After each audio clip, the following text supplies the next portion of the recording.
Afternoon session of the Landmarks Preservation Commission's public hearing and public meeting of July 22nd. We are resuming this afternoon with public hearing item number 3, and I will turn it over to Director of Preservation Corey Harala to take us through the afternoon. Thank you, Sarah. We'll start today's afternoon agenda with public hearing item number 3, LPC 25-10128, an application for a certificate of appropriateness in the Borough of Manhattan, Block 574, Lot 39, 45th Avenue in the Greenwich Village Historic District. This is a neo-Georgian style apartment house designed by Van Wert and Ween and built in 1929. The application is to modify the balustrade and raised parapets at a terrace. Hi. First of all, thank you to the commissioners for taking the time today to review our application. Okay, perfect. My name is Laura Blanco from CTA Architects. I'm here with Dan Allen and Trushita Yadav, also working on this project. Oh,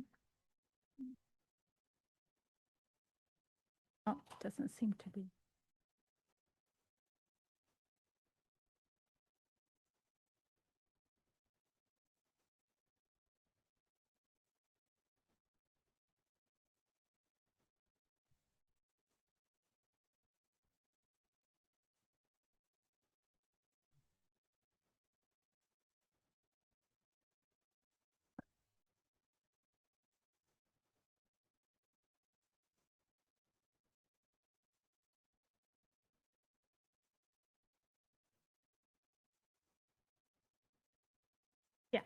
It's working now.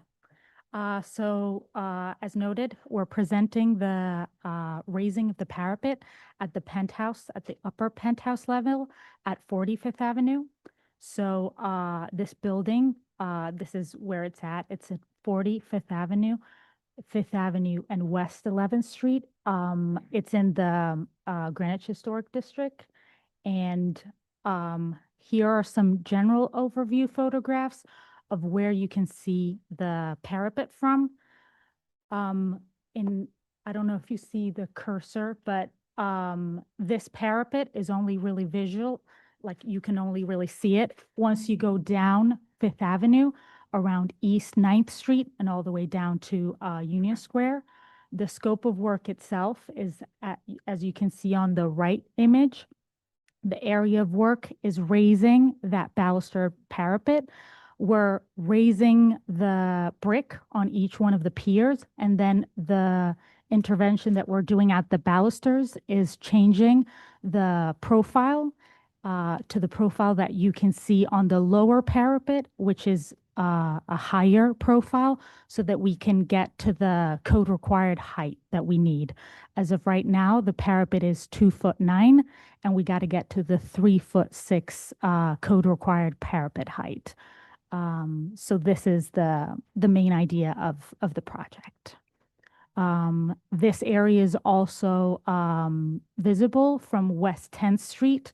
If you walk further west, the left side of the parapet is visible, and we're only doing the brick on this side. There's no balusters on this side. We also took some photographs from further up, and as you can see, anywhere from East 10th Street north, you can't really see the parapet because it's blocked by the lower penthouse terrace. You can see here also another photograph taken from East 11th Street. Here's a close-up image of the area of work where you can also see the lower baluster. So basically the idea is we are going to take that profile with the exact same dimensions and install it at the higher parapet so that we do have a profile that is historic to the building and that is existing already in the building. So we're just adding a band of terracotta like we see on the lower parapet and that more stylized profile. We will be keeping the urns on the 2 corners, and we're going up a total of 3 courses of brick. You can see it on that mock-up. The tape installed is the proposed height of the new parapet. Here we have some sections for the baluster so that you can see the the different profiles that we're talking about. The upper parapet is on the top and the lower parapet is at the bottom. We are also going to be installing some metal rods in between the balusters. These are going to be set back, so they're going to be offset toward the inside of the terrace. And that is because per code requirements, the space between the balusters can't be more than 4 inches. So that's why we designed those metal rods to break that dimension. This is a general overview of the balusters in the building. The green area is the area of work. The yellow below is all the balusters that have that same profile that we're going to be taking from, and it's the lower level. The purple areas are at some Juliet balconies, and the mechanical areas for the roof at the back, those are not residential. And then the pink areas are at the water tower, which is also not residential and won't be accessed by tenants. So the idea is that you would never really see the green area, the area of work, next to other balusters that would become in contrast, and therefore we're always going to see a similar profile next to these balusters. This is another image of those balusters wrapping around the rest of the building. This is a photo montage of what this would look like with the raised 3 courses, the new profile, and the metal rods in between the balusters. Here is a mock-up that we prepared for those rods. We had a contractor install several colors to see which one would go away the most. These are images from afar, and then the right one is the closer photograph. We can see it both on the top and the bottom because we wanted to make sure we saw them with the future profile that we have. We believe that the second one from the right, which is the stainless steel uncoated metal rod, is the one that goes away the most. We do know we've spoken to ownership, and they do believe that they like that color too, but at the end of the day, it is up to the commission. So we'll welcome your feedback for the coating. They did say that they would like maybe coated in gray instead of just the stainless steel so that it's not as shiny and bright.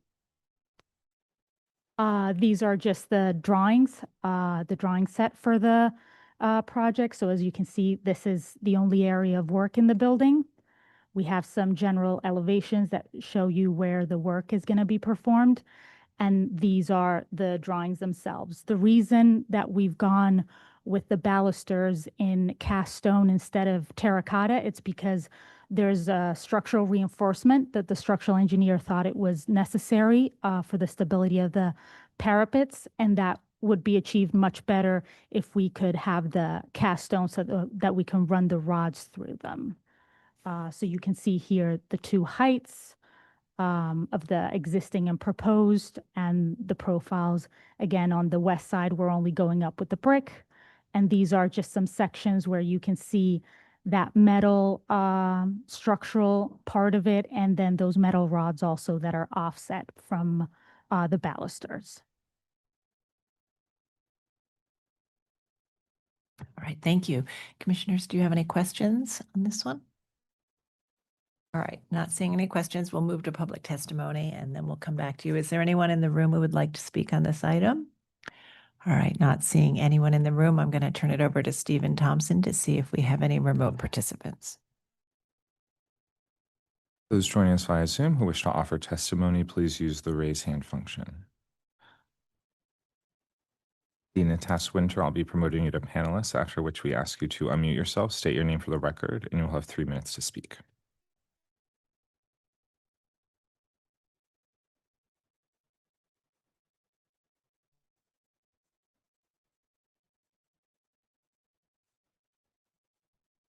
Good afternoon, Chair and Commissioners. My name is Dina Tass-Winter, and I'm speaking on behalf of Village Preservation. Village Preservation finds this to be an elegant and appropriate solution to bringing this portion of the terrace up to code. We are glad that after an internal process in which other more intrusive iterations were considered, this one, which is most consistent with the design of the building, was chosen as a way to meet building requirements. We only ask that if rods are required to be installed between the rebuilt balusters, they be finished in a color that allows them to most easily disappear visually and blend in with their surroundings. Neither the dark nor white options appear to fit that bill, but a more neutral tone with a matte finish would. Thank you. Thank you. Anyone else joining us via Zoom who wishes to offer testimony, please use the raise hand function.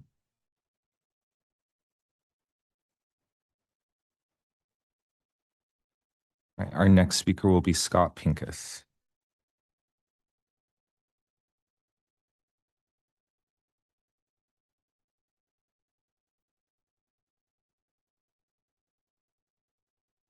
Hi. Can you hear me? Yes. Yes, thank you all. Yeah, I'm just seconding what Dina just said and what the architect said. I think this is a very good solution to the problem of being able to raise the height of the parapet without losing the beautiful style that was existing there before.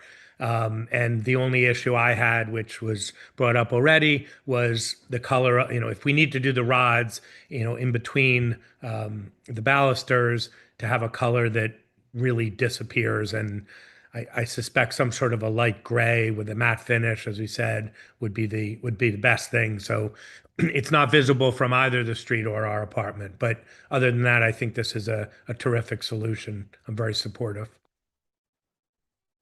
Thank you. Anyone else joining us via Zoom who wishes to speak, please use the raise hand function.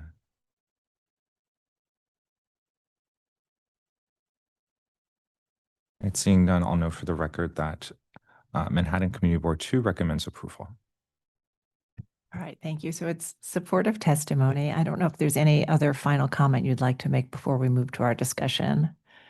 That's it. Okay, thanks. And no final questions, commissioners? Okay, so we'll move to our discussion. Commissioner Master, would you make a motion to close the hearing?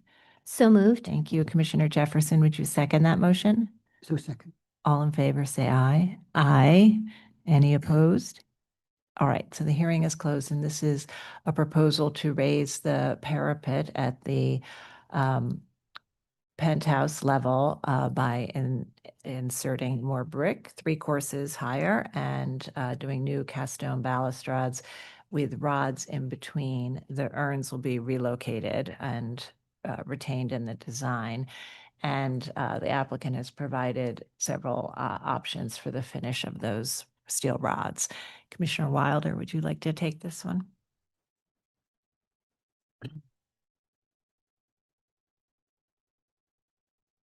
In a matter of. Oh, no, just comments. I was ready. Not there yet. Yeah. I don't have much. I think it's pretty straightforward, so I think it's appropriate. Okay, Commissioner Quimby.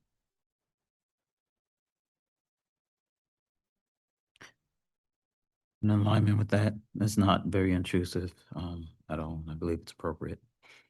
Great. Commissioner Master. Yeah, I agree with Village Preservation when they said they're essentially keeping the historic profiles to just raising the height with the brick. And you really can't see it from the street level. And I think the rods in the behind are important, but I think they can work with staff to figure out what color is least intrusive. Not that I can see any of the rods. Yeah. So it's appropriate. Great. Commissioner Jefferson. Commissioner Goldblum, does Agreed. everybody else agree? Okay, all right, and I think, yeah, that it was helpful to see that you won't really see it in connection with the other balusters on this level. So Commissioner Wilder, now, would you make the motion? Thank you. All right. In a matter of LPC dash 25-10128, 45th Avenue, Greenwich Village Historic District, Neo-Georgian style apartment house designed by Van Wert and Wien and built in 1929. Application is to modify the balustrade and raise parapets at a terrace. I note that the building style, scale, materials, and details are among the features that contribute to the special architectural and historic character of the Greenwich Village Historic District. I recommend that the proposed work will occur at a limited section of parapets and balustrades at a setback and will only be seen from a distance from the context of the stepped massing at the upper portion of the building, including balustrades and parapets of similar height. Recommend that the existing terracotta urns will be retained and reused, and the replacement cast stone copings, bases, and balusters will match the historic terracotta in terms of color and texture, and the replacement brickwork will match the historic brickwork in terms of material, unit size, coursing, color, and texture. I recommend that the changes to the height profiles and details at the parapets and balustrades will not eliminate any highly unique features and will match aspects of nearby parapets and balustrades at a lower floor, thereby maintaining a unified composition in keeping with the character of the building. Recommend that the thin metal rods inserted between the balustrades will be set near the inboard sides of the balustrades and will recede from view. And recommend that the work will not detract from the special architectural and historic character of the building or the Greenwich Village Historic District. Thank you. And Commissioner Master, would you second that motion? Second. Right, and Mark, will you call the vote? Chair Carroll. Aye. Commissioner Chen. Commissioner Goldblum. Aye. Commissioner Ikwembe. Aye. Commissioner Jefferson. Aye. Commissioner Mahan. Aye. Commissioner Master. Aye. Wilder. Aye. With 8 in favor, none opposed, the motion passes. That's approved. Thank you. We'll move to the next item. Next item is public hearing item number 4, LPC 25-10079. An application for a certificate of appropriateness in the Borough of Manhattan, Block 1021, Lot 19, 613 Broadway, the Brill Building Individual Landmark. This is an Art Deco style office building designed by Victor A. Bark Jr. and built in 1930 to 31. The application is to install a marquee and signage. A great building. Why not? It's great.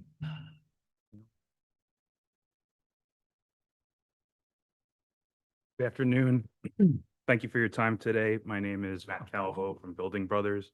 I'm here today to discuss the Brill Building, 1613 Broadway. It's the corner of Broadway and West 49th Street. The tenant I'm here on behalf of today is the Escape Game, and they're located on the Broadway elevation between the main entrance and the existing TD Bank. Here's 2 archive photos that we recovered. One on the left is from 1934. The one on the right is from 1940.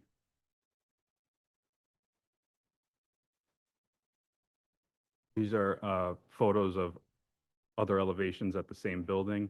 On West 49th Street, there's an entrance with a small marquee over it here. And this is further down at the corner. You can see a marquee right here with the CVS sign on top. And there's another marquee around the corner that continues off of that existing marquee. On the Broadway elevation, we could see, our tenant right here between the main entrance and this existing TD Bank branch on the right side. Our proposed scope of work is to install a marquee similar to the corner marquee, as well as signs on top of the marquee, a lock logo next to the Escape Game.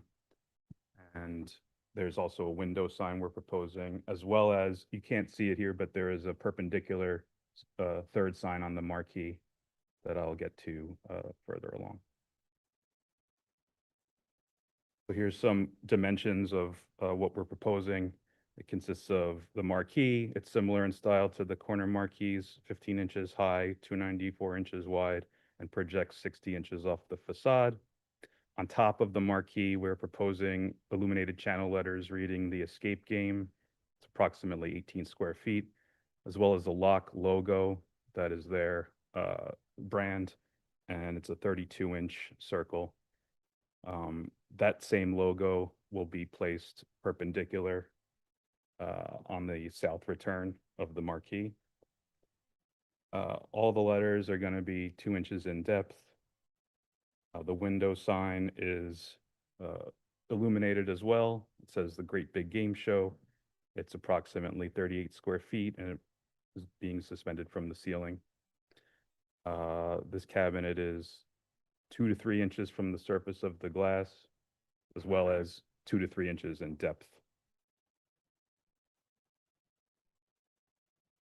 Here's a view of the proposed marquee. It's similar in nature to the existing one at the corner. Here's an image of what the sign will look like mounted on top.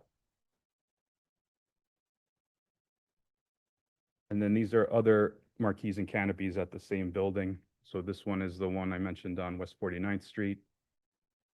This is the one that's at the corner on West 49th, and it wraps around onto Broadway.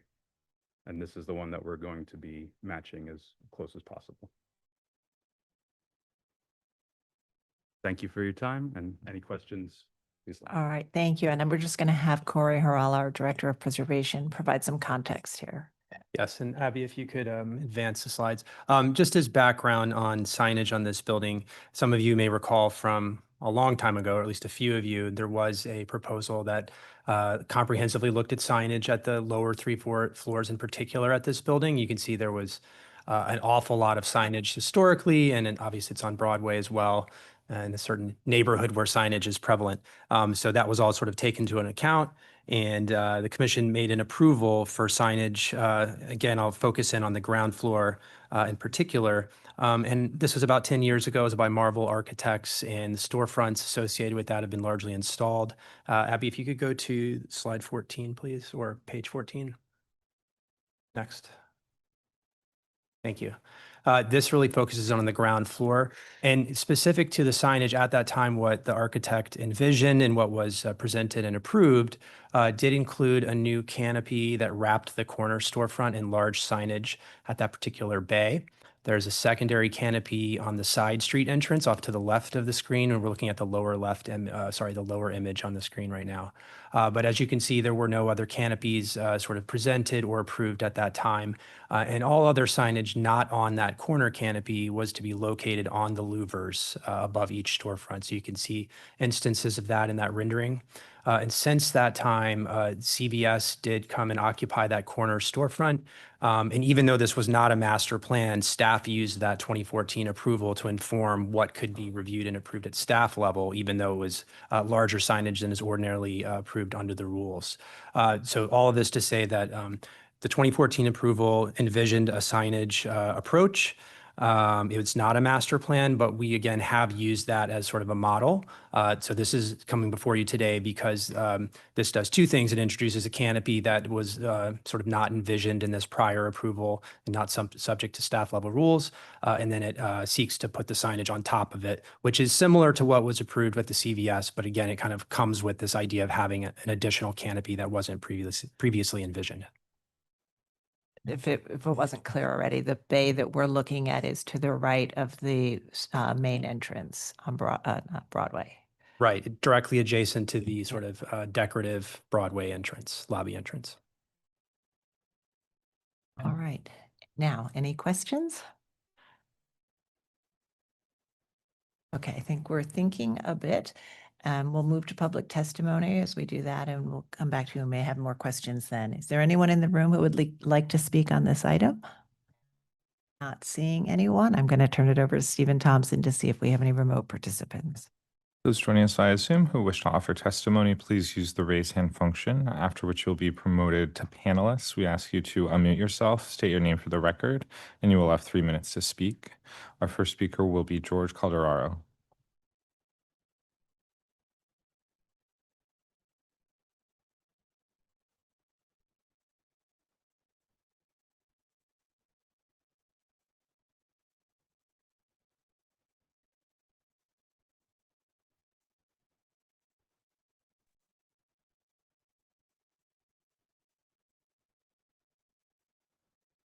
I'll be right with you.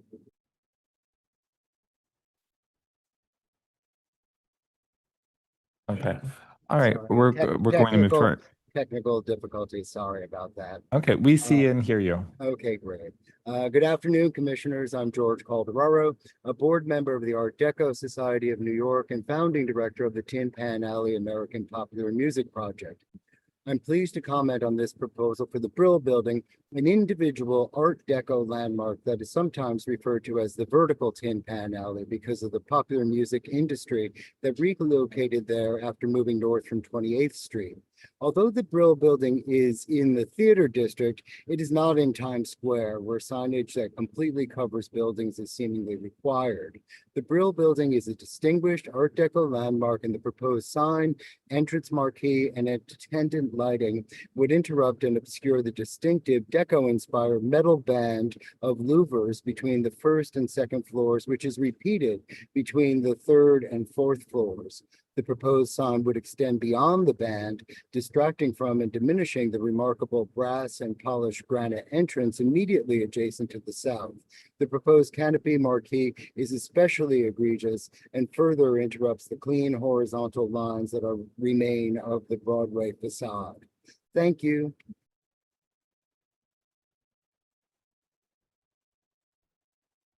Our next speaker will be Kaylee Johnson.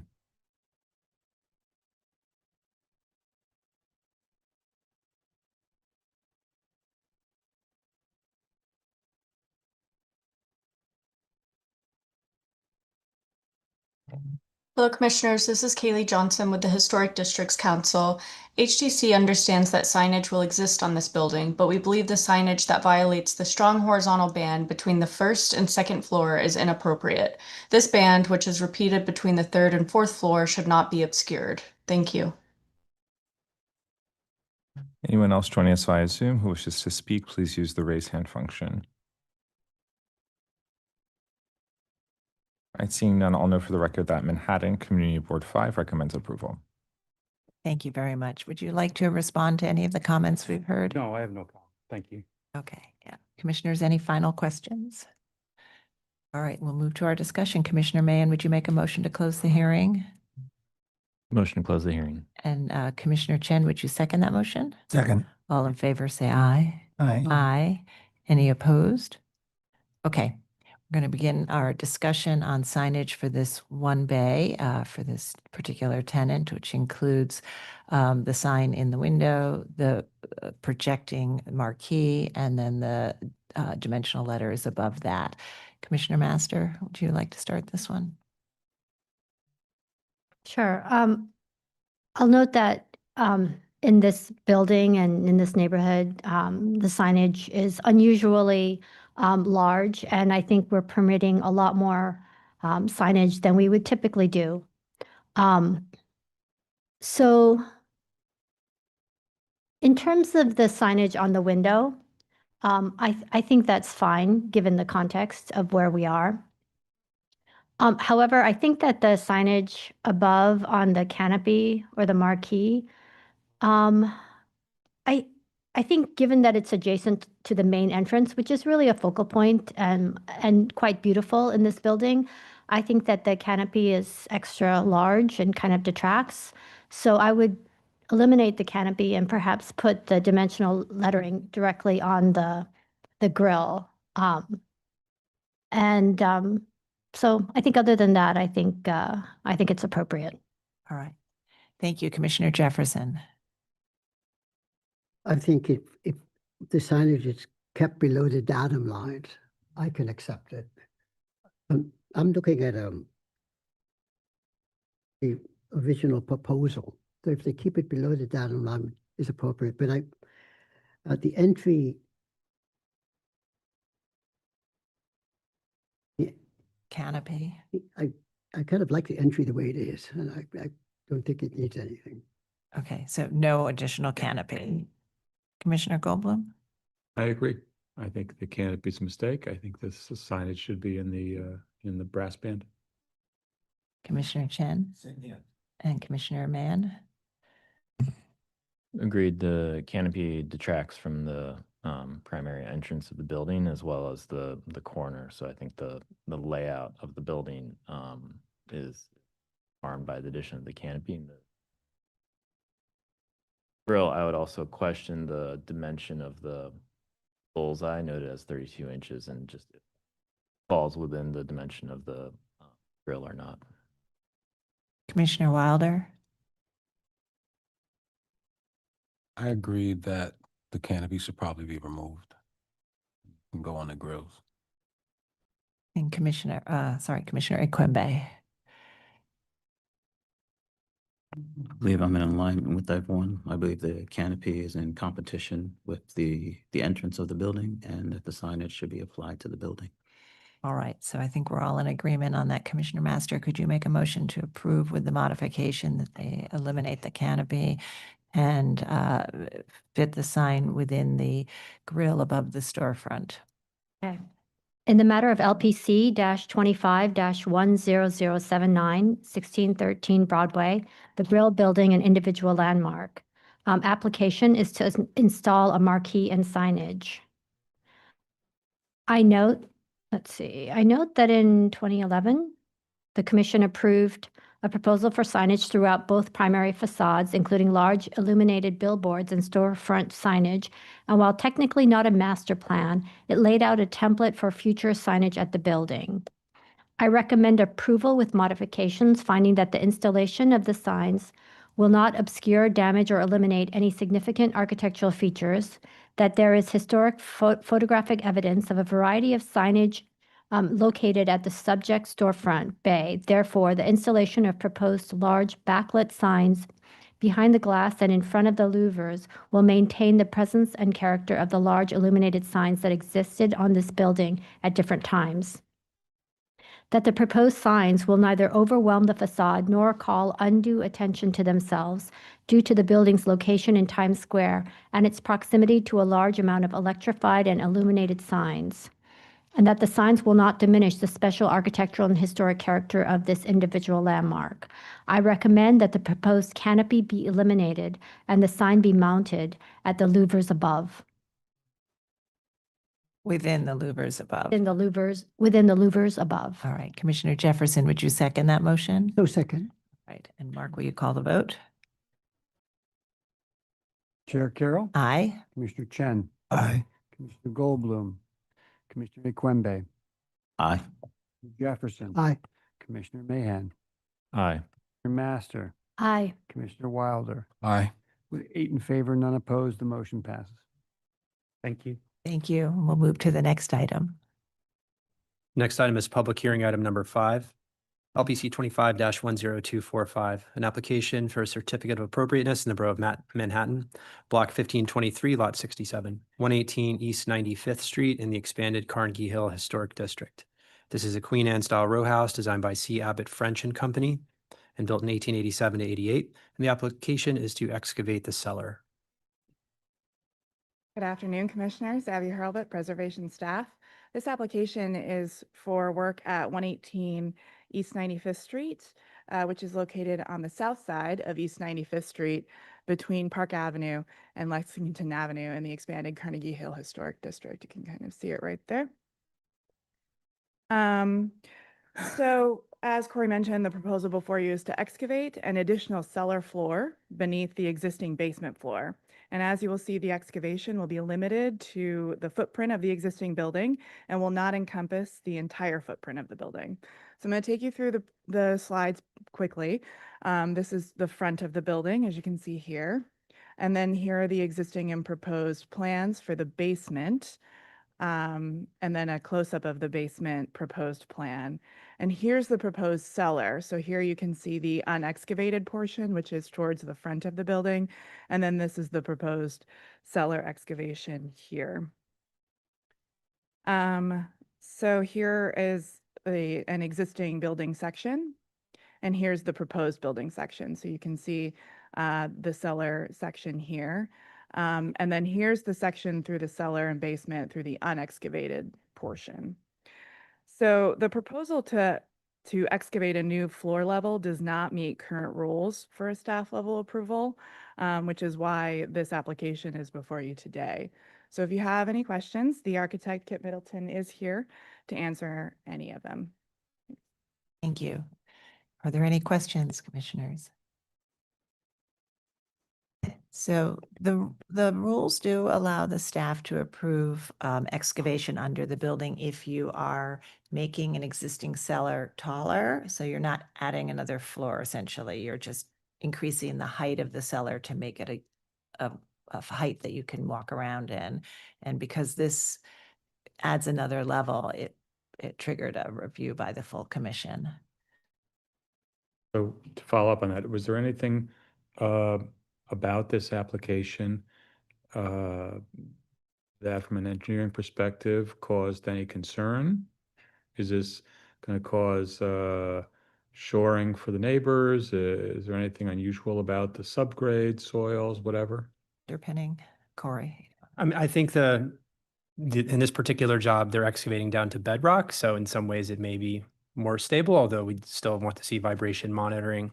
The fact that it's also, particularly at the front facade, just the width of the hallway and not all the way, across the full width of the building under the front facade is also relatively safer than doing that whole extent. So we will do an enhanced engineering review nonetheless, but it's well within the realm of prior approvals. But so it looks like you're going to have to shore along that one line, right? Along that line there, or underpin. If the Yeah. neighbors like this one. Yeah, it's typical in those senses, but I think because the bedrock is close to the foundation here, there may be different than somewhere else in the village where you just have soft soils and you have to Right. actually underpin the foundations. All right, thanks. Okay, any other questions? All right, we'll move to public testimony. Is there anyone in the room who would like to speak on this item? Yes, you can come up individually and come to the microphone. Just make sure you push the button to turn it on and you see the green light and just state your name for the record and you'll have 3 minutes to speak. Chair Carroll, Honourable Commissioners, my name's Nuha Ansari and I'm speaking on behalf of Friends of the Upper East Side. Friends' Preservation Committee has serious concerns regarding the proposed excavation beneath the rock-faced basement of this historic brownstone row house, formerly the residence of artist Mark Rothko. The application to create a new cellar level by cutting into the underlying Manhattan schist presents significant risks of structural and water damage. Given the unique geology and morphology of this landmark block, this threat extends not only to the subject property, but also to adjacent buildings that share party walls. The prior 2-foot excavation, which was approved at staff level in September 2024, already caused damage to neighboring homes, as reported in Community Board 8 hearings. Friends' Preservation Committee is especially concerned in light of recent excavation-related collapses throughout the city, including the notable incident at 14 Gay Street. The expanded Carnegie Hill Historic District designation report describes this particular house, one of a row of 12, as, quote, little altered, and specifically notes its, quote, rock-faced basement, end quote. The proposed excavation would fundamentally compromise that defining feature and the historic integrity of the building. The submitted plans for the new cellar do not clearly indicate how much mechanical space would be created. We thank Carnegie Hill neighbors for commissioning a consultant to provide those dimensions. We agree with Carnegie Hill neighbors that in a 4-story, 20-foot wide house with unused rear yard space, it should not be difficult to accommodate the approximately 100 additional square feet elsewhere, particularly given that only 3.7% is designated for mechanical use. The laundry room could, for instance, be located in the space allocated for the staircase. We strongly urge the Commission to deny this application and preserve the rock-faced basement in its current state, as the proposed excavation proposes significant structural risks, offers minimal space gain, and threatens the historic integrity of both the building and the block. Thank you. Thank you. My name's Julia Bradford. Thank you so much for letting me speak.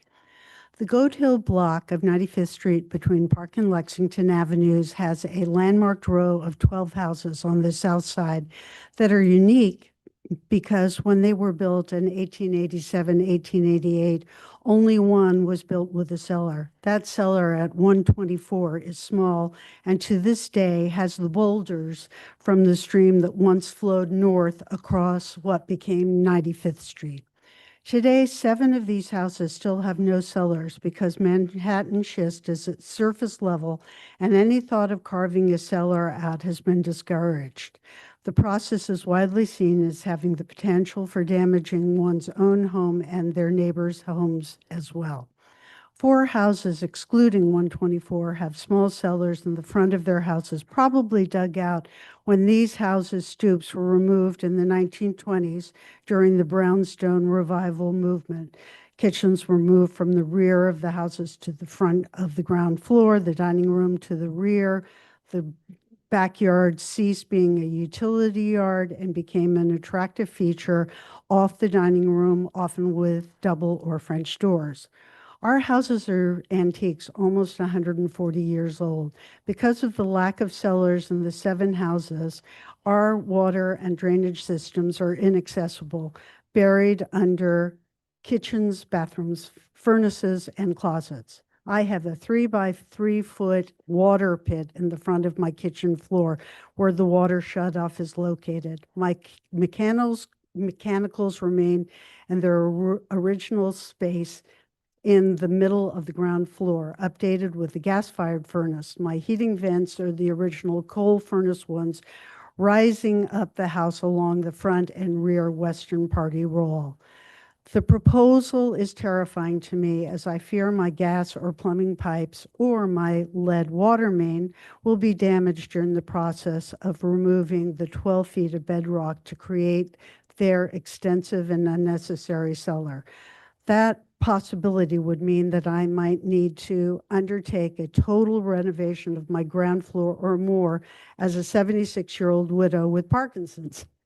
My house lies within the 90-foot zone, which needs to be monitored for vibration. I am deaf in my right ear and can't hear the excavation sounds that my neighbors have complained about, but the excavation might have already done unseen damage.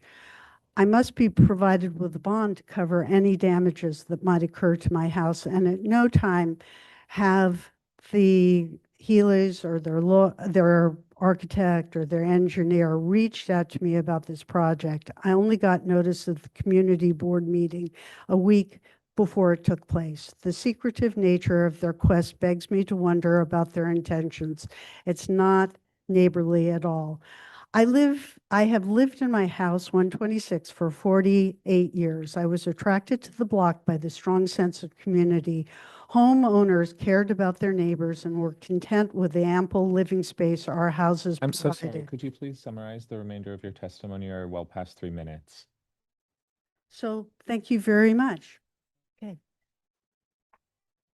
Thank you. Is there anyone else who would like to speak on this item?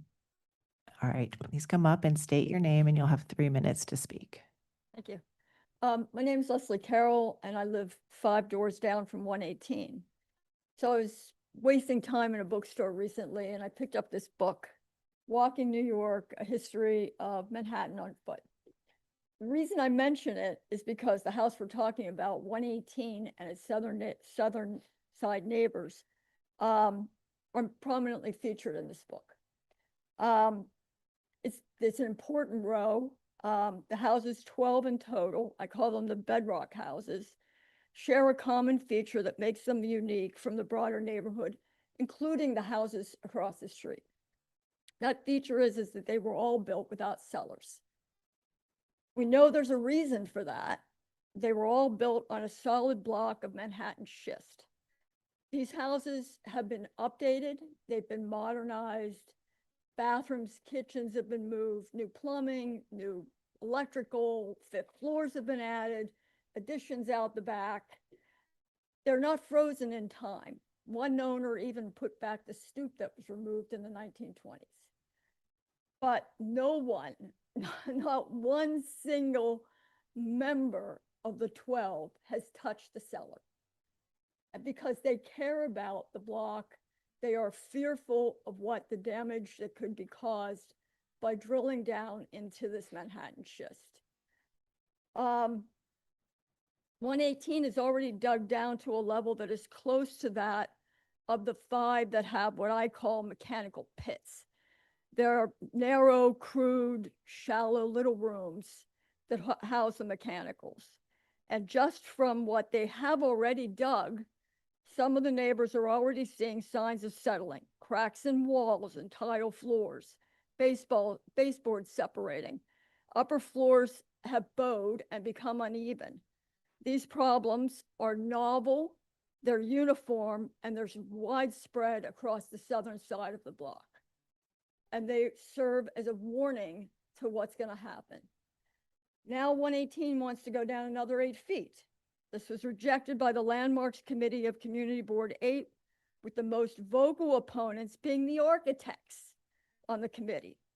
Once you go down this road, there's no turning back. We can't reverse this process or the damage that it's going to cause.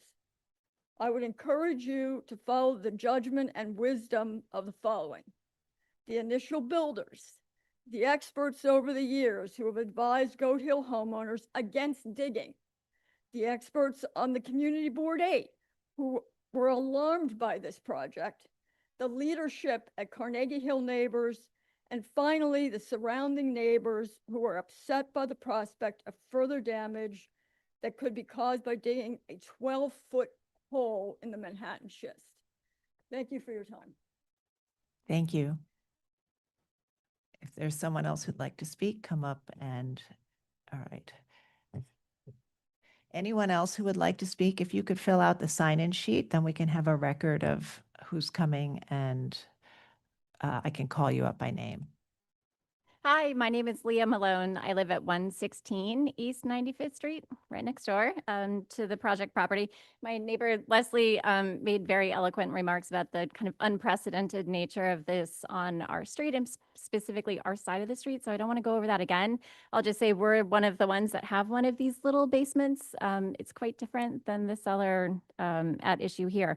We are also one of the homes that has experienced the direct impacts of the work that has already been done. We're the ones with cracks in our walls. We're the ones with our floorboards no longer even.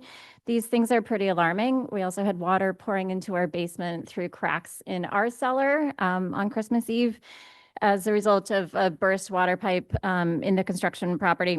Not their fault, but it did come through our wall, and we think through cracks that were caused during this work. I just want to emphasize that the architect and the lawyer on this project have told us that they do not intend to monitor the neighboring homes. They've told us they do not need access. They will not be monitoring. I don't know how that comports with the legal requirements as I've been trying to learn them, but it seems to kind of indicate a lack of regard for the neighboring homes in this area that I personally find very concerning.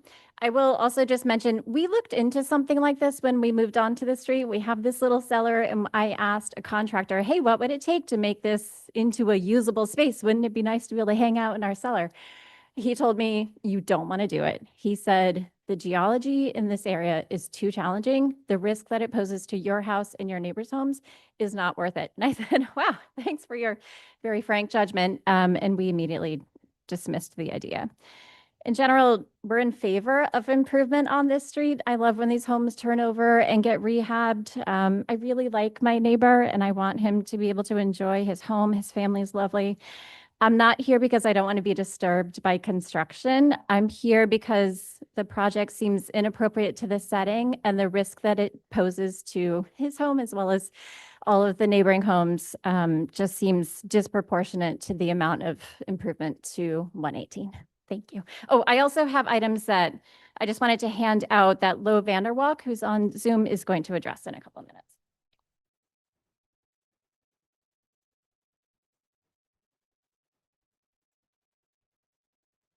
Who haven't spoken and have your sign-in sheets filled out, please also hand those to Stephen Thompson so that I can call you up after the speaker and I'll let you go ahead and just state your name for the record. You'll have 3 minutes. Anyone else who filled out a sign-in sheet that has not yet spoken, please give your sign-in sheet to Stephen.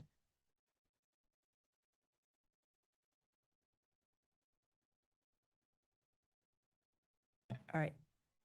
Stephen, I think you did hand out more sign-in sheets, right? Is there anyone else who wishes to speak on this item? Okay, I guess there isn't. Got it. Okay, and I'm going to turn it over to Stephen Thompson now to see if we have any remote participants. Those joining us via Zoom who wish to offer testimony, please use the raise hand function. Once your name is called, you will be promoted to panelist, and we ask you to unmute yourself, state your name for the record, and you will have 3 minutes to speak. Our first speaker will be Kirsten Healy.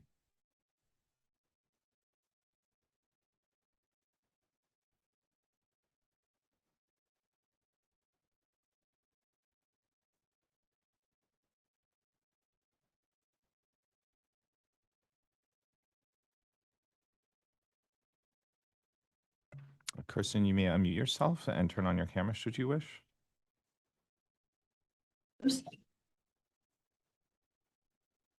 Hi, my name is Kirsten Healy, and I live with my husband and my 2 daughters at 118 East 95th Street.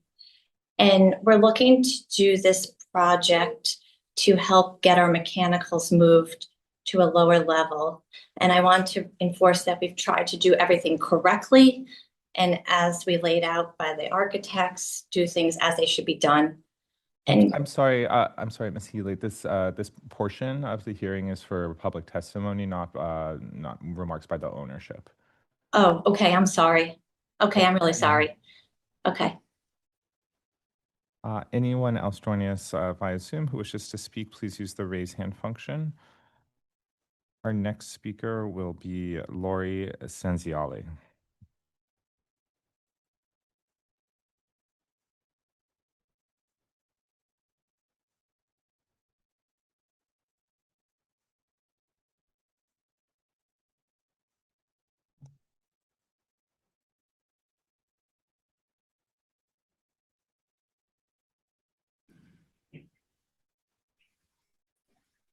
Hello, can you hear me?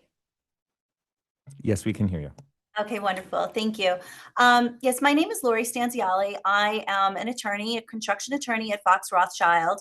I am currently representing the owners of 116 East 95th Street, Leah and Thomas Malone. You just heard from Leah. And I did put in a written submission, but I just wanted to comment on that and actually just a few things that were said. I'm so sorry. We are not currently accepting testimony from owners or representatives of the applicant. This is only No, for no, no, members of- no, no, no. I represent the neighbor at 116. Understood. Okay. Okay. Carry on. My apologies. Okay, no, that's fine. That's fine. So I wanted to just clarify, there have been several comments that have been made by the representatives of 118 in regards to how things have transpired. And my written submission that I submitted on Friday, I wanted to just reiterate some of the points in that it does not seem that the law has been followed. This is a landmark district. There was excavation that was started, and as Miss Malone described, that damaged the properties. There were no pre-construction surveys done of these neighboring properties. While their architect has made the statement that they were done, we haven't seen them. And certainly if they did an exterior only survey, which is likely because they were never let in to 116. So they couldn't have possibly done an appropriate pre-construction survey, which includes the interiors of the properties as well. Their architect has also made statements that they need no licensing agreements with the neighboring properties. And again, my clients are immediately adjacent. Their properties need to be monitored.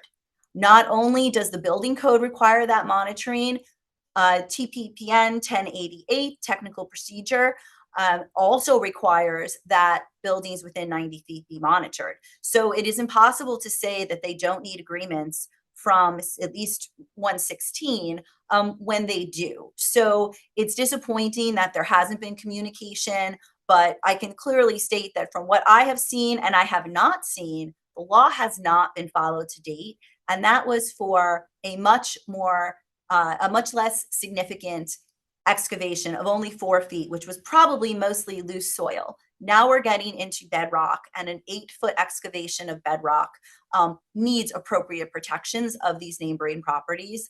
And so they haven't followed any of the proper procedures to date. And we would have to insist that there be bonds, that there be insurance, that potentially there be escrows if this work was ever even considered to move forward. But I wanted to clarify the record that the laws, the building code, as well as TPPN have not been followed to date. Thank you. Thank you for your testimony. Anyone else joining us via Zoom who wishes to speak, please use the raise hand function.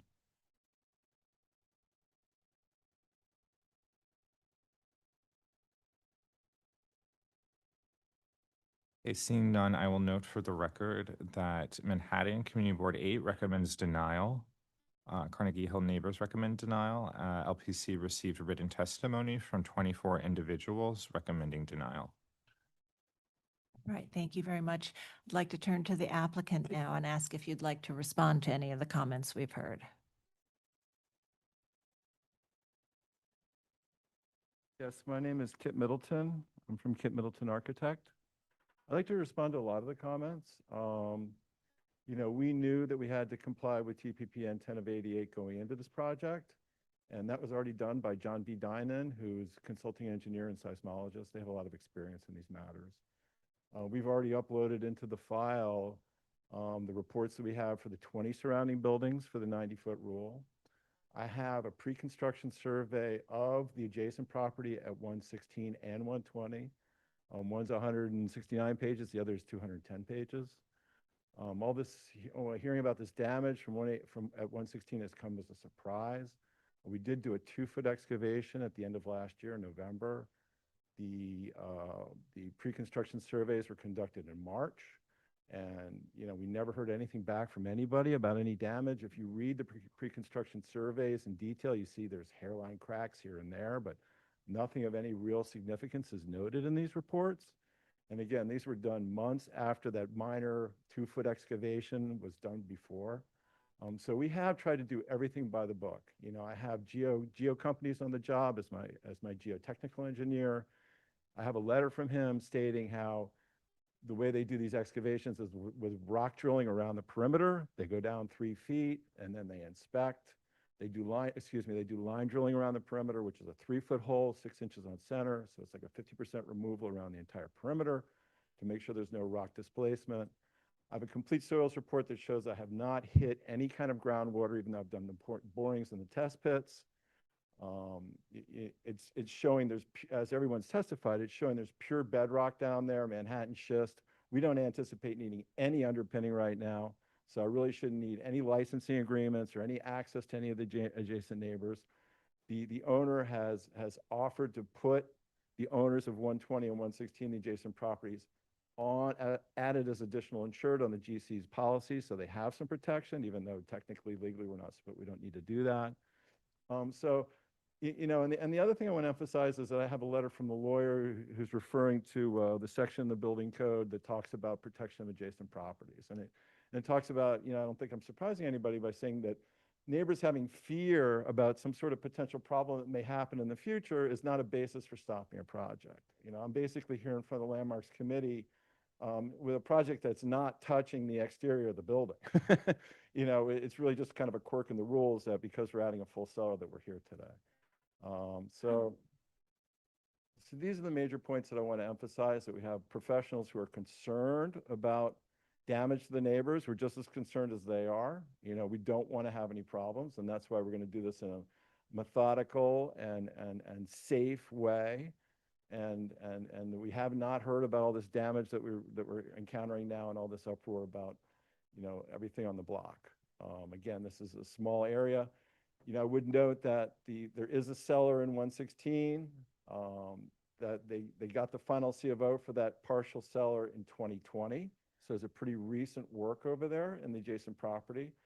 And one of the things you may note from the plan is that we have located our partial excavation in the back of the property because theirs is in the front of their property. So we've actually gone out of our way to try to make sure that where we're digging into the rock is not adjacent to where they're digging. But again, I have a soils report that says everything is on bedrock as everyone is testifying. I don't think I need to underpin or anything. I'm anticipating going through, just cutting through the rock. But again, I'm going down 3 feet at a time, and then the geotech comes out and investigates. And if there's any kind of rock mediation or rock supporting or any kind of safety measures that have to take place at that time, that's evaluated as we go down. So it's going to be done and I'm at the building department. I have all my applications are filed at the building department. I have very few objections over there. Everything should go through once the landmarks, hopefully approves this project. And so we're done everything by the book in a legal fashion. And as far as compliance with TPN 10 of 88, we're in full compliance with all those issues. And I also need to mention that I have a vibration monitoring program also from Dynan for both properties. So when they say that there's no vibration in place, that's not true. I have a vibration monitoring proposal. And when they say we haven't done pre-construction surveys, that's also not true. That's all been uploaded into the file. All right, thank you. Did the owner want to say something as well? Thank you, Commissioners. I mainly just wanted to introduce myself, having been through now 2 community boards and hearing maybe confusion, I don't know, misstatements. I thought it was important to show up and represent to you who me and my wife are. As you can see, my wife, Kirsten Healy's a physician in New York. I work in New York and Midtown, 2 daughters going to Sacred Heart. We're longtime residents here. I've had extensive conversations with both parties, the people at 120 East 95th, who are along the largest wall. We're actually in favor of this. They're looking to do a renovation themselves, and they see this as an opportunity where they might be able to get some work done here. So I have purposely structured it this way, knowing that they're looking at a renovation as well. They've already hired my contractor on a few aspects of this. The reason the project's been paused from the initial drop down to replace all the pipe and get all the tree roots out was because we had to go through all these hearings, approvals, geotechnical, drilling, checking for water, all these things, because obviously from everything everyone tells me, the person most at risk is me. So I wanted to make sure everything we were doing is above board. And as the project goes, we continue to work and understand what we're doing as well, right? And if there's a portion of this that they say this is like highly problematic, Mike, usually that means a lot more money, which I'm not interested in doing. And usually there's another way around it. So we're going to be responsible. We're going to reach out. And I've told everybody here, even post the first community board hearing, Malone and I had a lovely conversation on the street. And I said, I think if we get people together and talk and understand, that's a better approach than just trying to just kill it because there's just fear that there's a project. So responsible neighbor, I've been trying to do everything I can. I'm hopeful that all goes well, and this is a non-event, and I'm going to be doing everything I can in my power to make sure that happens. So thank you for your time. All right, thank you very much. Commissioners, are there any other final questions? Yeah, Commissioner Wilder. Can you clarify the need for the long hallway that goes from front to back? Is it just to reach the hatch, or what's the? Sure, that is the access where the electrical, mechanicals, the pipe all come in. And if you look toward the front, there's just going to be, in many old homes, there's things like a coal hatch that would open, and you can just opens up and you go straight down, and you can bring, workers, maintenance, all that type of stuff through that to provide easy access, and it's all exposed, so you don't find out like we found out in our home, when you pull things back, things that you thought were okay are actually far from okay and not up to code and potentially dangerous. So it's a clear way to have everything laid out and access to it. Where are those things currently located at? I'm not sure. So they're generally strewn. They were originally, can you go to the basement floor, I believe? So if I'm right.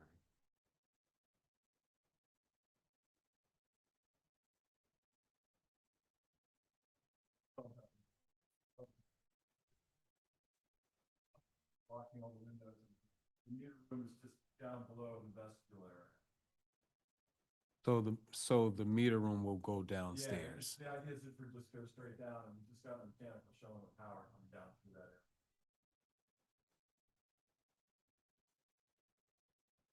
This is a single family home? Yes. Okay. All right, and we're going to go back to public testimony. We just had a person raise their hand on Zoom, so we're going to go back and take that testimony, and then we'll come back. Lo Vandervalk, I'll be promoting you to panelist, after which we ask you to unmute yourself, state your name for the record, and you will have 3 minutes to speak.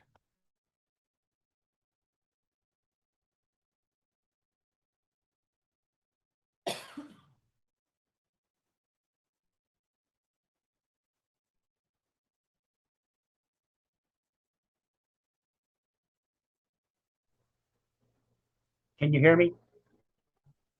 Yes, we can hear you. Right, sorry.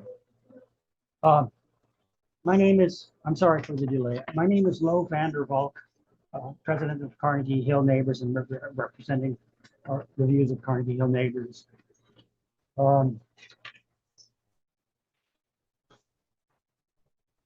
Just a second, please.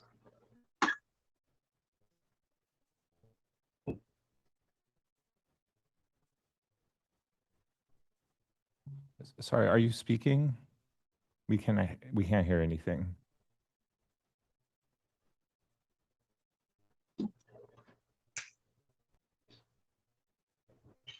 Okay. Can you hear me? Yes, we can hear you. Please carry on. Yes, I'm sorry. We note the neighbors are strongly opposed for many reasons. And we also note that the ground floor has been lowered by 2 feet, which required excavation and is considered by us a great concession for the owner. The neighbors want to eliminate the cellar. To do that, we need to find a credible alternative for the components. The largest is the laundry room, and the others are the mechanicals, which are relatively small and could put in the rear yard. But for the laundry room, we propose that if the cellar is eliminated, the staircase on the ground floor is no longer needed, and the laundry room could be placed there. It will be about 25% less than the laundry room proposed, but it will also be double the size of the current laundry room at the front of the ground floor. We think solves a lot of problems. The mechanicals can be placed in the rear yard. They are small in area, about 1/3 of the laundry room size. The remaining challenge is for storage and closet space, but with a 20-foot wide 4-story house, such spaces should be findable. We hope the commission will take this idea into account in its deliberations. Thank you for this opportunity to speak. And I believe there was these drawings of the alternative were handed out earlier in the meeting, and I hope you can take note of them. Confirming that those were received. Thank you. Thank you. That's my testimony. All right, thank you. Okay. Okay. Part 2 of the hearing. Our next speaker will be Jacob Amir. Mr. Amir, I'll be promoting you to panelist, after which we ask you to unmute yourself, state your name for the record, and you will have 3 minutes. Oh, they lowered their hand. Oh, and it's back up.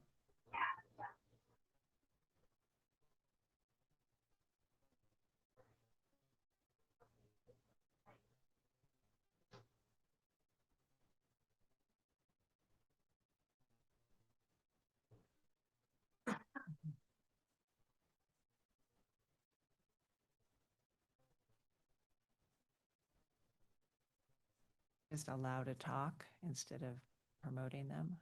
Okay, here we are. All right, can you hear me now? Yes. Great, sorry for the technical on my end. So my name is Jacob Amir from Zarin and Steinmetz, a law firm in White Plains, New York. And I'm counsel and have advised the Healy's on their I'm project. sorry, are you with the applicant team? Yes. Okay, just confirming. Yes. I'll be very brief. The applicant and their consultants have talked extensively about the project. I just wanted to make some legal comments. There were comments made that a bond should be demanded and monitoring was not provided. Kit already explained that monitoring will be provided to the adjacent properties. Section 3309 of the building code does not require bonds. as part of the protections for adjoining neighbors.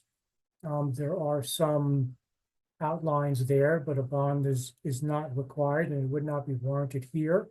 What is better and what is more practical and more common is to add adjoining neighbors as additional insured by homeowners and or their contractor, which I understand they Excuse me, will- Mr. will Amir. do.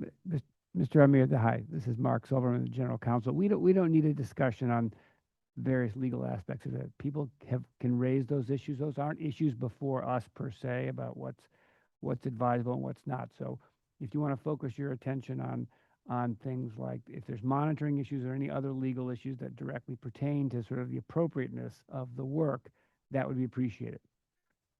So with respect to this project specifically, monitoring is appropriate and adding the adjacent property owners as additional insured would be appropriate for this type of project.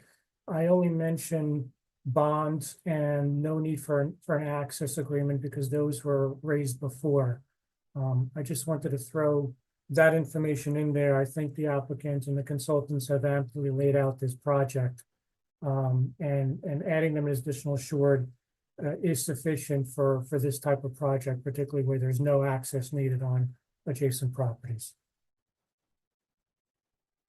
Thank you. Okay, thank you. All right, I think that concludes the public testimony and we've heard from the applicants. Is there any final statement you'd like to make before we move to our discussion? Okay, all right, so we're going to close the hearing now and do that. Commissioner Chin, would you make a motion to close the hearing? So move. Thank you. Commissioner Mann, would you second that motion? Second. All in favor, say aye. Aye. Any opposed? Okay, the hearing is closed. And so this is for excavation within the footprint of the building, not the entire footprint of the building.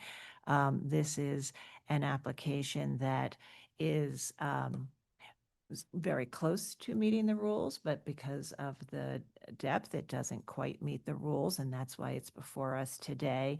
And I just want to address sort of how we handle some of these structural questions. And I mean, the Department of Buildings is the agency that's mandated with reviewing structural drawings and structural stability and plans for protection.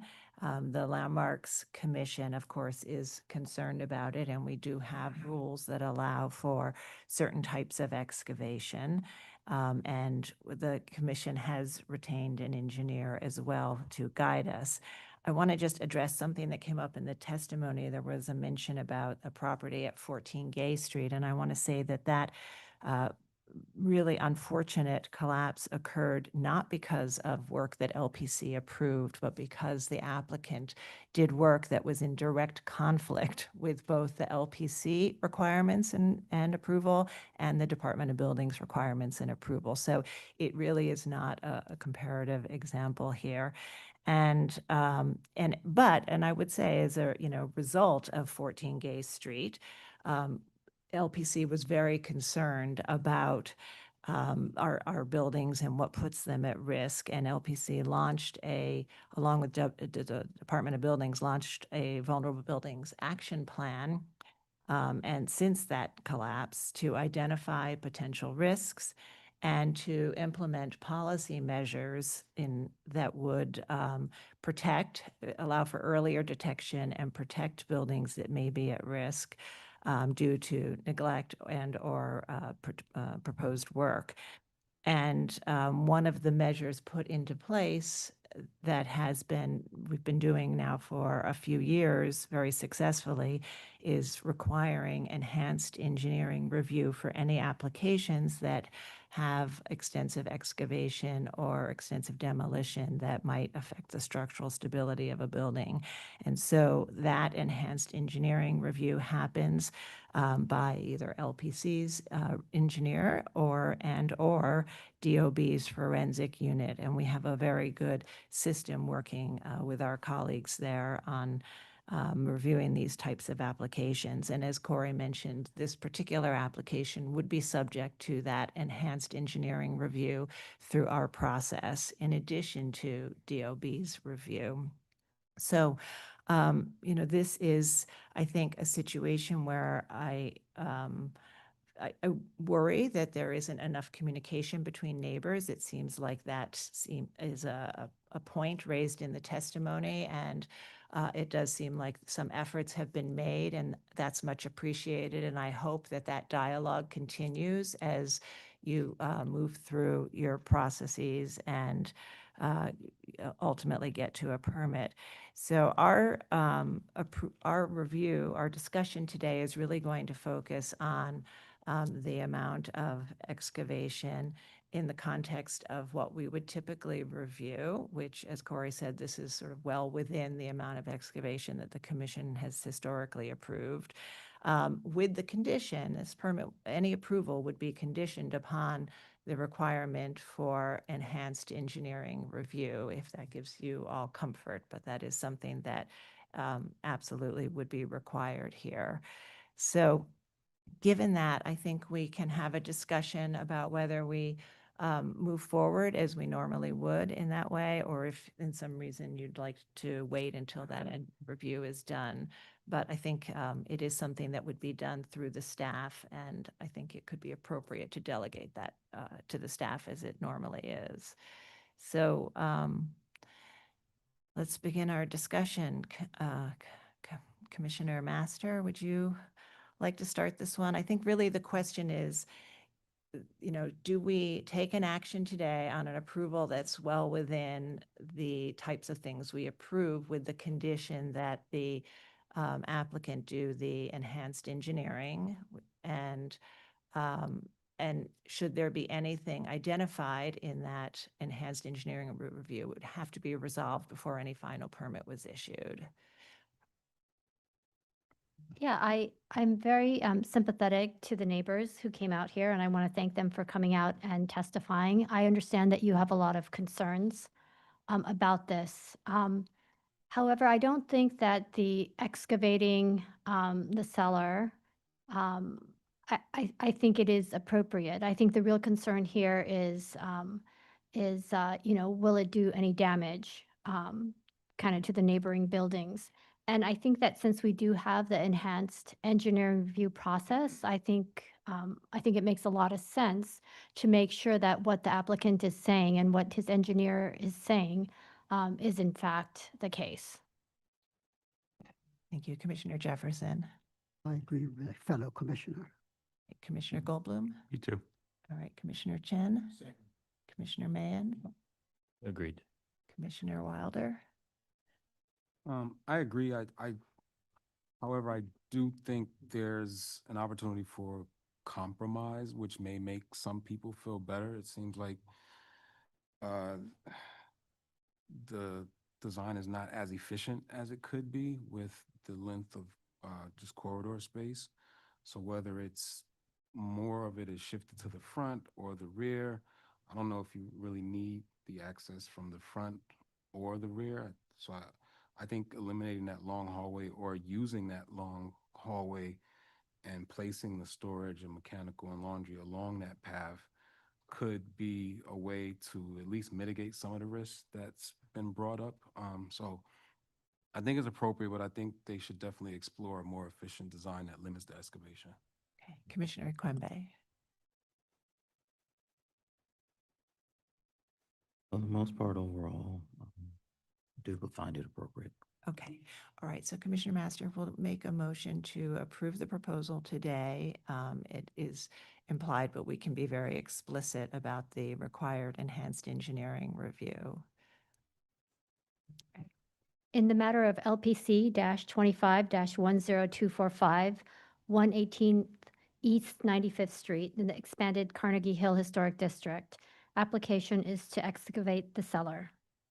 I note that the building style, scale, materials, and details are among the features that contribute to the special architectural and historic character of the expanded Carnegie Hill Historic District. I recommend approval, finding that the proposed work will not damage or eliminate any significant architectural features, that the work will not be visible from any public thoroughfare, that the proposed excavation for a new partial cellar floor will not extend beyond the footprint of the building, and that the excavation will be done in compliance with DOB regulations under the supervision of a licensed professional engineer to protect the building's facades and the adjacent buildings. And I recommend that this is under the review of our enhanced engineering review process. All right, thank you. Commissioner Quimby, would you second that motion? Second. All right, Mark, will you call the vote? Chair Carroll, Aye. Commissioner Chen, Aye. Commissioner Goldblum, Commissioner Quimby, Aye. Commissioner Jefferson, Aye. Commissioner Mahan, Aye. Commissioner Master, Aye. Commissioner Wilder. Aye. 8 in favor and none opposed. The motion passes. All right, so that's approved, but again, I encourage you to continue open line of communications with your neighbors and in a neighborly way, address their concerns, which may or may not be something that's actually related to our purview. But I also would say that as you're going through those discussions with the neighbors and or the enhanced engineering review, and it seems that a more efficient layout is prudent, that may be something you should explore at that time as well. All right, thank you. And we'll move to the next item. Next item is public hearing item number 6. LPC 25-12480, an application for a certificate of appropriateness in the Borough of Manhattan, Block 1389, Lot 50, 945 Madison Avenue, the former Whitney Museum of American Art, individual and interior landmark, also in the Upper East Side Historic District. This is a brutalist-style museum building designed by Marcel Breuer and Associates and built in 1964 to 66. The application is to install signage and lighting at the south entrance, planters, and furniture in the sunken garden.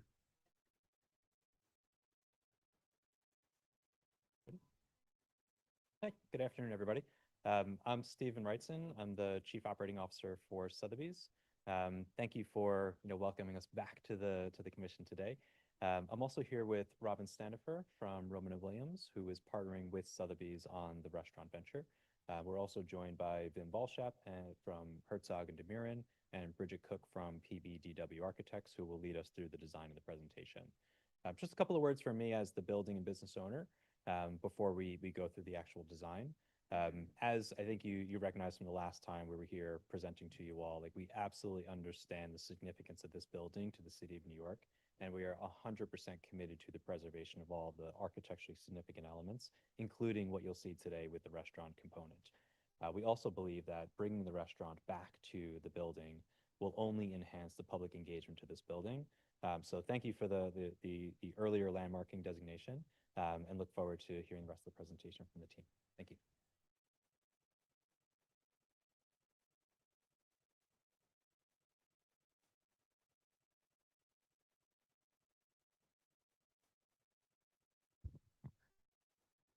Thank you, Steve. Dear Chair, dear Commissioners, good to see you again. Second time this year, different location, few new faces. So I'm representing, I'm Wim Balschap, senior partner at Herzog & de Meuron, and representing the wider team that you see on the screen. I think it's not so necessary to say where the building is located. It's the crossing of 75th Street with Madison. I think this is well known. And of course, it's almost redundant to say how important this building is. I mean, we talked about it last time.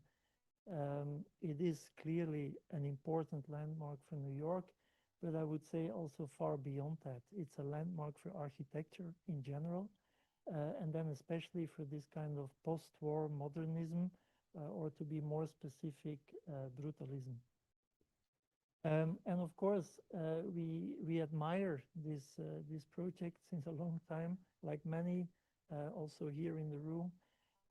And our approach is one of excitement, of course, to be able to work on that project, but immediately also one of a lot of respect and try to be very modest in our interventions. I think we have also proven that in the session we had with you earlier in the year.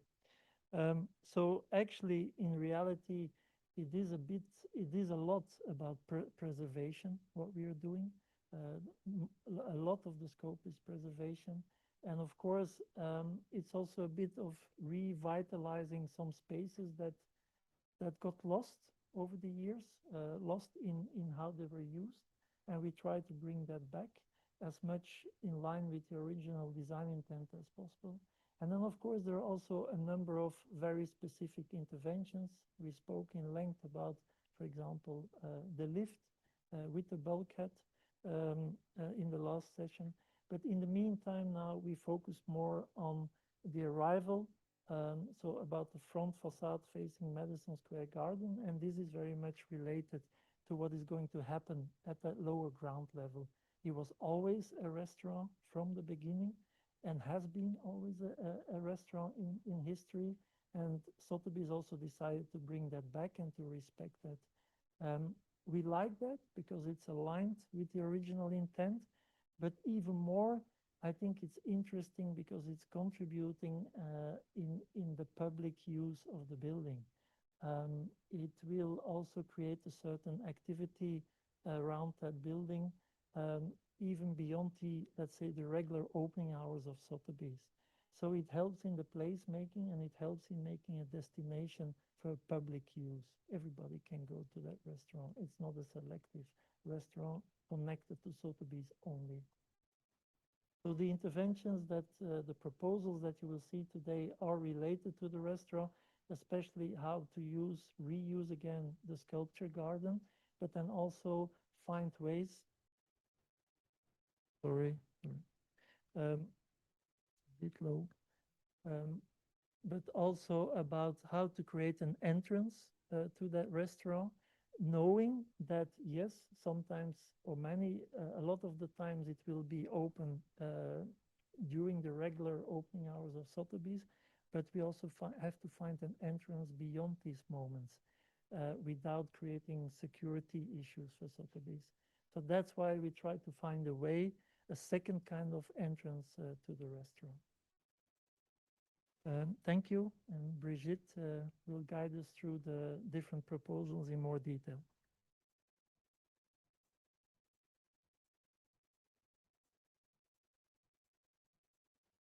Is Bridget Cook, and I am a senior associate at PBDW Architects. We are the preservation architect and executive architect on the project. Thank you for the opportunity to present our proposal for the exterior interventions on the building with a focus on the south entry and the sunken sculpture garden. This is an original photograph from Ezra Stoller when the building first opened, and you can see the lighting effect on the original building. And then here is our cohesive proposal for you today. So you can see the two focus areas are marked in A and B, A being the south entry by the party wall, and B, the sunken sculpture garden area.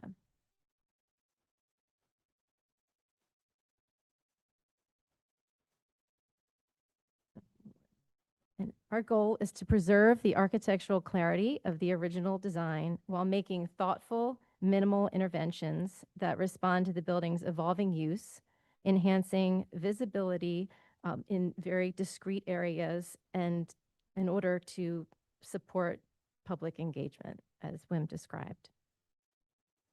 So we'll begin with the south entry. So this is the south entry along Madison Avenue. This was never the building's primary entrance, but it's clearly part of the original composition by Breuer, including the concrete board-formed party wall, the granite parapet wall that forms the northern edge along the edge of the sunken garden. And we have bronze doors that remain existing, and then we have the signature angled window and cantilever above. So this building entrance was, well, this is always a secondary means of egress for the building, but it was never the primary entrance. So we need it to continue as a secondary means of egress, but we need to make code adjustments.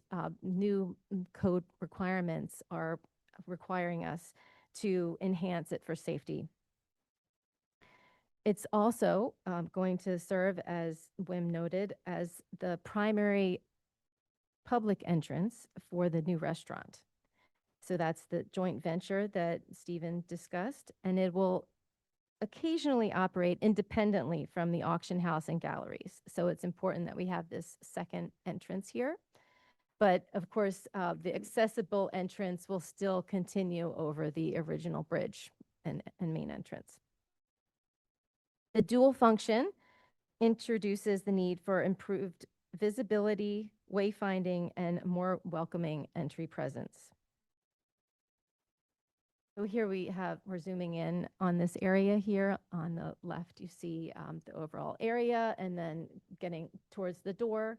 On the right, you see the existing camera and floodlight that are mounted on the wall and the handrails. So over time, this area has experienced significant wear and limited upkeep, and part of our proposal is restorative in nature. That is being worked on at the staff level, cleaning this area and restoring all of the existing bronze elements to remain.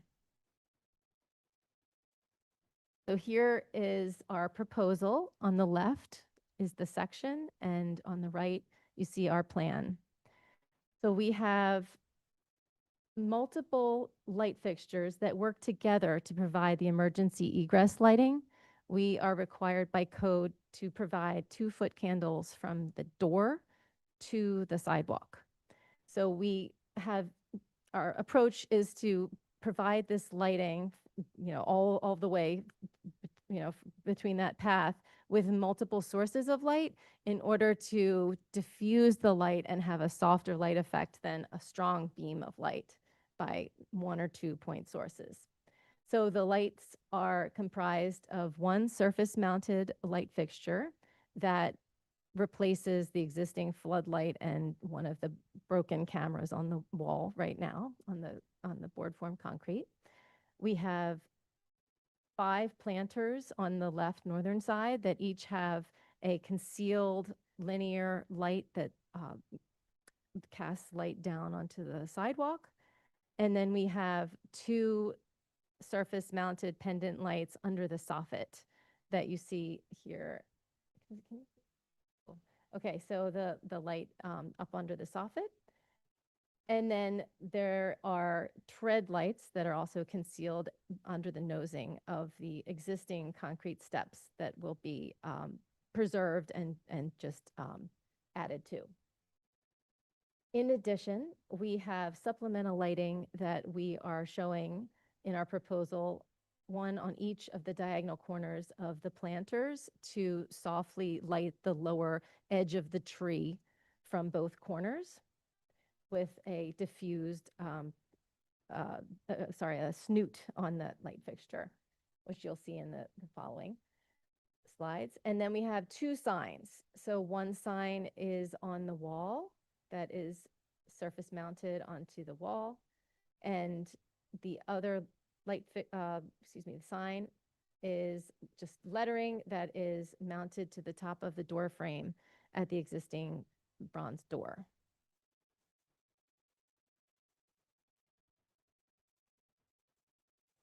This is a archival drawing that was preliminary drawing showing the intent of signage, poster signs by Marcel Breuer in the same area that we are proposing to place the sign, but ours is much more discreet. There's also indication of soffit lights and surface mounted lights under that soffit as well that inspired our approach. So here you see the rendering of our proposal. On the left is the daytime view. On the right is the evening view. There is a planter that is proposed next to the sign as well, along with 2 planters on either side of the door entry.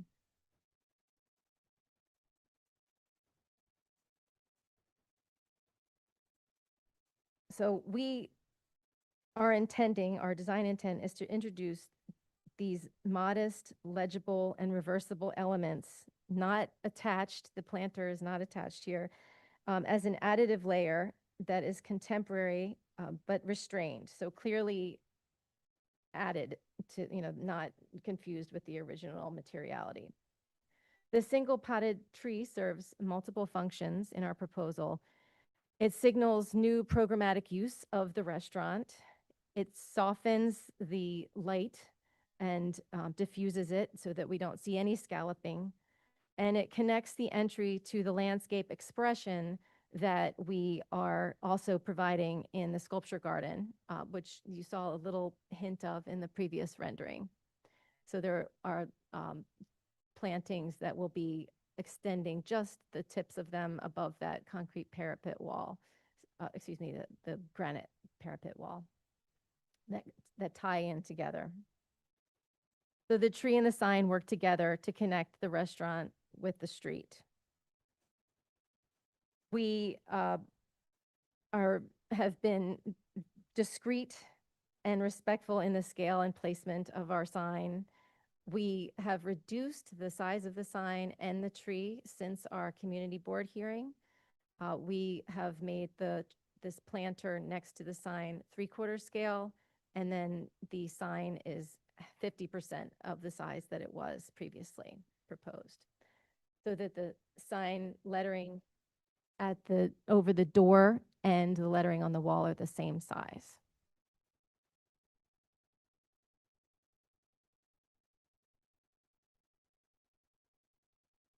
So we have some details to share. If you want to come back to that, we can. But in general, this is the sign mounted onto the wall.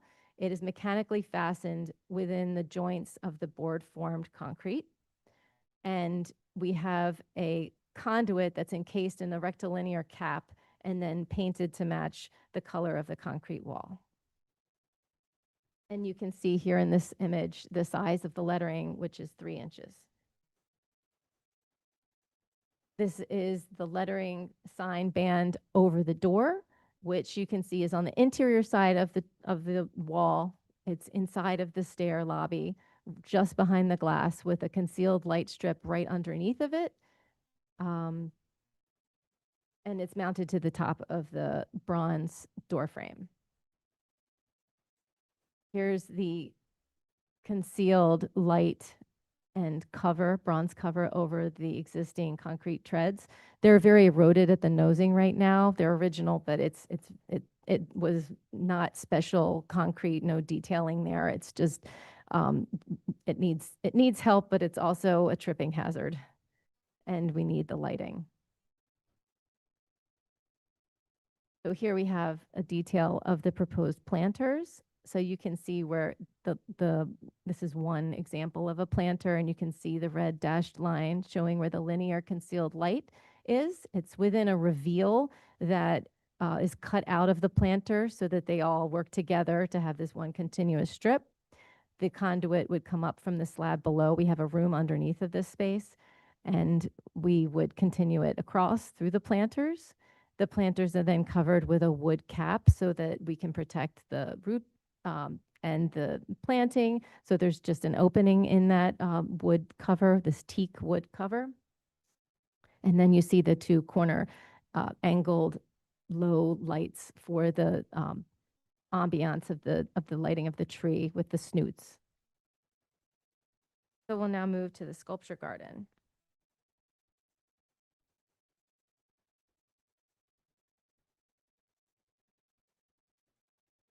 So the sculpture garden was originally designed by Breuer as a dynamic outdoor gallery for art. So these are photographs again from 1966 by Ezra Stoller, showing the sculpture on pedestals. And you can see one image from within and one looking down from the sidewalk. And over time, the sculpture garden has also served as outdoor dining area in many iterations over time. And we see here large scale sculpture. This is 18 feet tall by Snelson, also other George Rickey large scale items and many others. We also see this on the left, the planting at the wall. There's a very narrow planting bed that was cast out of concrete that was later increased in size. This is a recent picture showing the return to the shallower planting and the splash box and the rain chain as Breyer had designed it, but without the sculpture and not activated. Oh, this is, and in this image you see that sign that from throughout the 2000s was down at that other end of the building. If you recall, you know, it was highlighting the need and precedent for signage down at the other end of the building. So here we have our plan of the sculpture garden. So we are proposing 10 eastern pine trees that would be in pots. They are of two sizes. One would be 12 feet tall and the other size would be 15 foot tall, and that would be divided, you know, amongst these two sets, so 5 and 5. And we have 6 to 9 feet diameter canopy, depending on those two sizes. The idea is that they would be pruned to maintain at this size and kept to this size.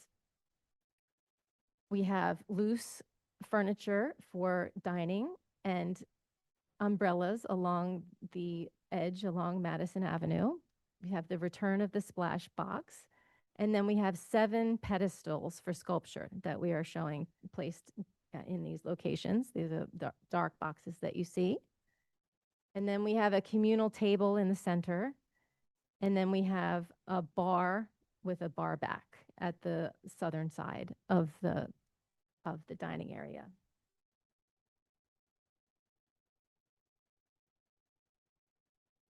Here's a west elevation looking towards Madison Avenue. We've been working with our engineer to adjust the quantity of the planters and the sculptures and pedestals so that we don't need to do any reinforcement and protect the existing bluestone pavers and the existing slab underneath, which below that encompasses the art storage of space. So we will not be touching the roofing and the waterproofing. We're just placing these new elements on top of the existing. The wall of the existing will remain as it is, board form concrete with the granite parapet wrapping around all the way around the sculpture garden. And then the back wall is granite behind the bar. So here you see the opposite elevation looking towards the building. There's only one location where we need to make any reinforcement attachment, and that is at the bar back. It's only to prevent tipping, not because of the load of the bar back, but we'd be attaching through joints between the granite cladding on that wall. So here we have the view from the street where you just see the very tops of these few trees, the 5 trees that are piercing above this parapet line. Here's a detail of the bar. Now, the sculpture pedestals are all bronze, architectural bronze, and the bar and the table are a mineral. They're all going to match of the same mineral. They will contrast from the existing building materials, the granite and the concrete. And so they will be distinct and look contemporary, just like the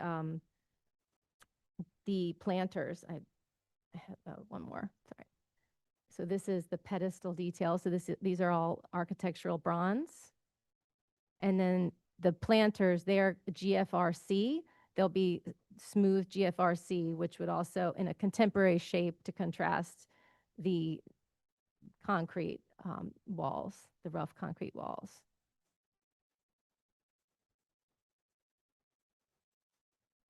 We close with a rendering showing the full garden, the signage, and lighting elements at the southern entry. Although most of the southern entry, it's not visible from this angle. The scene reflects our holistic effort to introduce clarity and warmth and compatibility with the existing architecture while preserving the bold restraint of the Breuer vision. With that, I'll turn it over to the commission and to answer any questions, and we look forward to your feedback. Thank you very much. All right, commissioners, do we have any questions? Yes, Commissioner Goldblum. How do you deal with ADA when Sotheby's is closed? So the main entrance is going to be maintained open. There will need to be some security stationed at that location, but that's not the primary way that people will come in, but they can always come in that way whenever the restaurant is open because it is a requirement. Thanks. Commissioner Mahan? Are the sculpture pedestals meant to be moved around and repositioned, or are the plan locations indicated in their kind of final position? This is a proposal in this final location. If we need a different proposal, then we would resubmit. Thank you. Any other questions? All right, we'll move to public testimony and come back to you. Is there anyone in the room who would like to speak on this item? Let's come up. Chair Carroll, Honourable Commissioners. My name's Nuha Ansari. I'm speaking on behalf of Friends of the Upper East Side. Friends' Preservation Committee is pleased to see the revitalization of the former Whitney Museum building and supports the proposed sculpture garden project, recognizing its potential to bring new life to the sunken plaza visible from street level. The inclusion of removable furniture is a welcome improvement that enhances the space's usability. However, we would go even further to encourage the return of sculptural displays to the space to fully reactivate the site and to honor its original purpose. Friends fully supports the restoration of original architectural elements, including handrails, concrete stairs, and bronze doors on the south end of the Madison Avenue facade's secondary egress. These are vital for preserving the building's historic integrity. Friends' Preservation Committee does have concerns regarding certain other aspects of the proposal. The existing party wall, we feel, is integral to the architectural grandeur of this iconic Breuer structure, framing the entryway and defining its brutalist character. Consequently, we object to the proposed signage and the lighting fixture above it, as they are out of scale with the wall's monumental nature and detract from its austere visual impact. Friends also opposes the introduction of 8 fixed planters with integrated lighting at the secondary entrance. These elements are visually intrusive and incompatible with the building's restrained design vocabulary. We ask the applicant to pursue a more discreet lighting strategy that avoids permanent additions and respects the integrity of this remarkable architectural space. Thank you.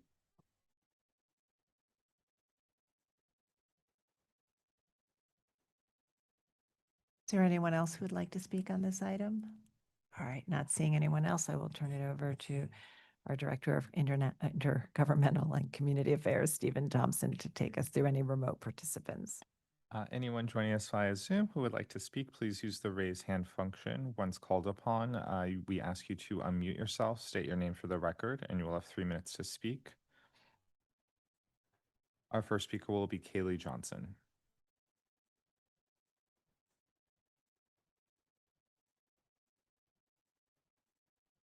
Good afternoon, Commissioners. My name is Kaylee Johnson, speaking on behalf of the Historic Districts Council. HDC finds the majority of this proposal to be appropriate. We do, however, think the vertical conduit on the southern board-formed concrete wall should be further studied and should be eliminated or overtly handled. We recommend lighting the sign from the nearby planter or freestanding pole, painting it bronze like the rest of the hardware, or not using lighting at all. Thank you.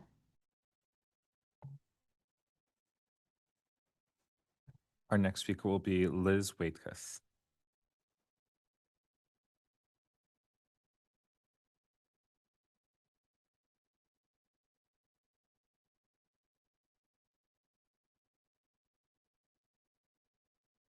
Good afternoon, Commissioners. Liz Waitakis, Executive Director of Docomomo US. Thank you for this opportunity to provide testimony and feedback on the proposed exterior alterations to 945 Madison Ave, the former Whitney Museum of American Art.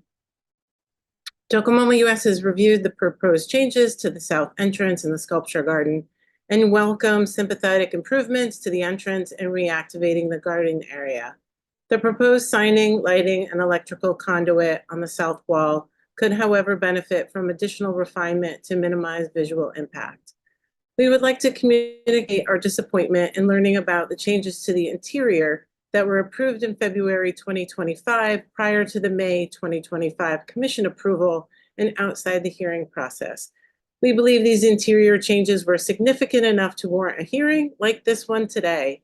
Iconic landmark interiors are best served when commissioners and the public have the ability to discuss and review proposed modifications. Thank you. Thank you. Our next speaker will be Jeremy Woodhoff.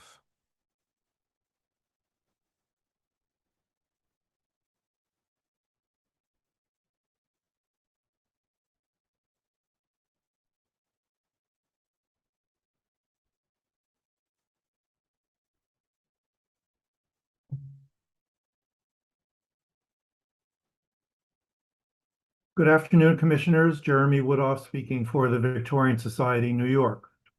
We testified earlier this year on other work proposed for this building, which is important despite not being Victorian. We think the proposal for the below-grade sculpture garden is appropriate for the most part. Sculptures on pedestals were part of the original design, so including them here will restore this missing feature. The tables and chairs seem ephemeral, and we think they won't interfere with the appreciation of the space. We're less certain about the trees and planters, both their viability in this relatively dark space and their effect on the experience of the space. They may overly soften a space meant to be very hard and angular. This should be a garden of sculpture, concrete, and glass, not plants. Original planting in this space was very limited. We also believe that the planters along the western wall of the garden were expanded or added to in recent years, and that the plants are already growing above the wall and obscuring the view to the building. These planters and plants aren't clearly shown in any of the presentation materials, nor is it clear whether they are to be retained along with the additional tree planters shown. The changes to the south entrance, including the bronze stair treads and light behind the door, are reasonable and will have a minimal impact. The planters proposed here are less of a concern than those proposed for the sculpture garden. The one problem is the lighted sign on the south wall, specifically the conduit that feeds it. Visible conduit is almost always problematic. Here, running a vertical conduit, whether painted or not, on this flat concrete wall with its horizontal board form pattern would be completely inappropriate. There are at least 4 ways to solve this. One is to have an unlighted sign. Another is to use solar technology built into the sign. This could likely provide light for a few hours after darkness. The third is to use a spotlight from one of the planters, which are already going to be fitted with uplights fed from below. And the fourth would be to install a freestanding sign on a pedestal in bronze, matching the other metal hardware on the building and electrically fed from below. Thank you. Thank you. Anyone else joining us via Zoom who wishes to speak, please use the raise hand function.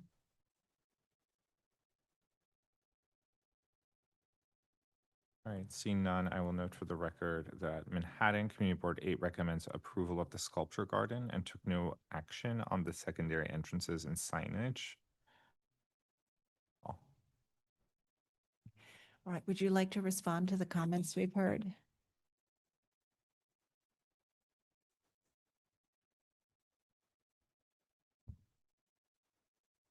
I think there were some good ideas about the conduit, which for sure makes sense.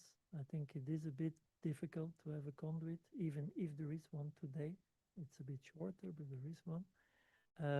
I think there were good ideas, and for sure we can improve that conduit situation.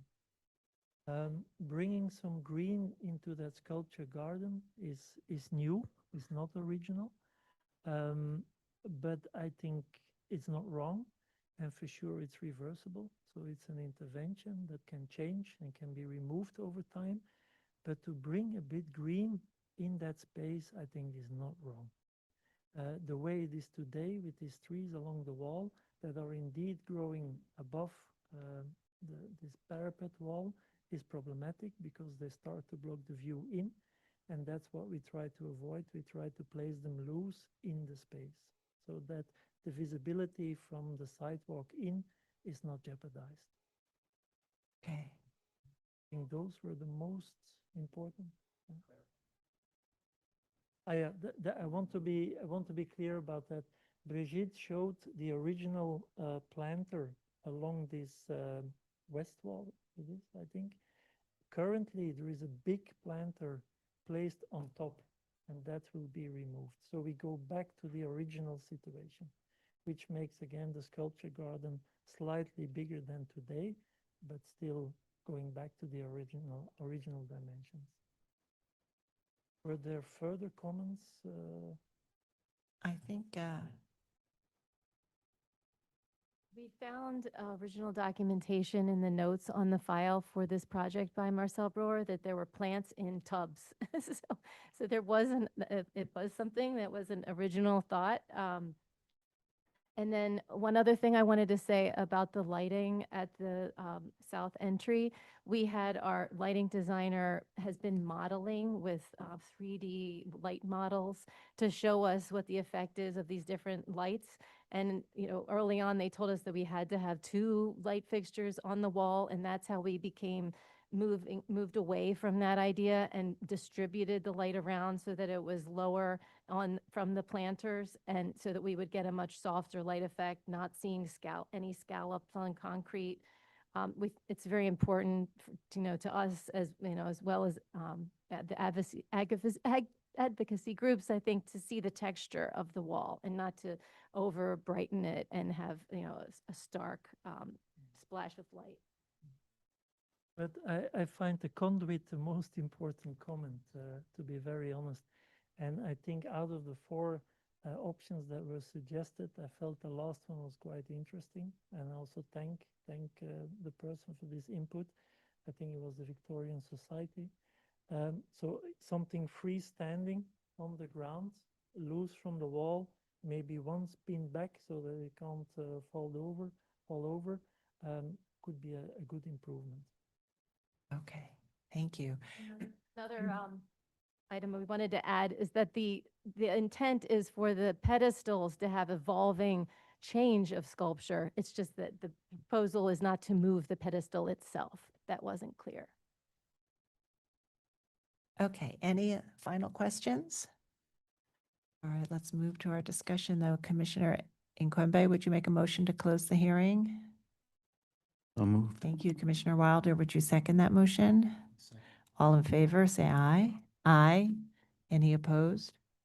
Okay, so the hearing is closed and we'll begin our discussion. And this has been, as you know, we recently designated the building as an individual landmark, and we designated a portion of the interior as well. And we have previously seen an application for changes to adapt the interior and make the spaces more functional for the planned exhibiting. And so this is part of it that is related to the restaurant, and it involves activating the lower sculpture garden space with new opportunities for sculpture and other activity, and creating signage and lighting.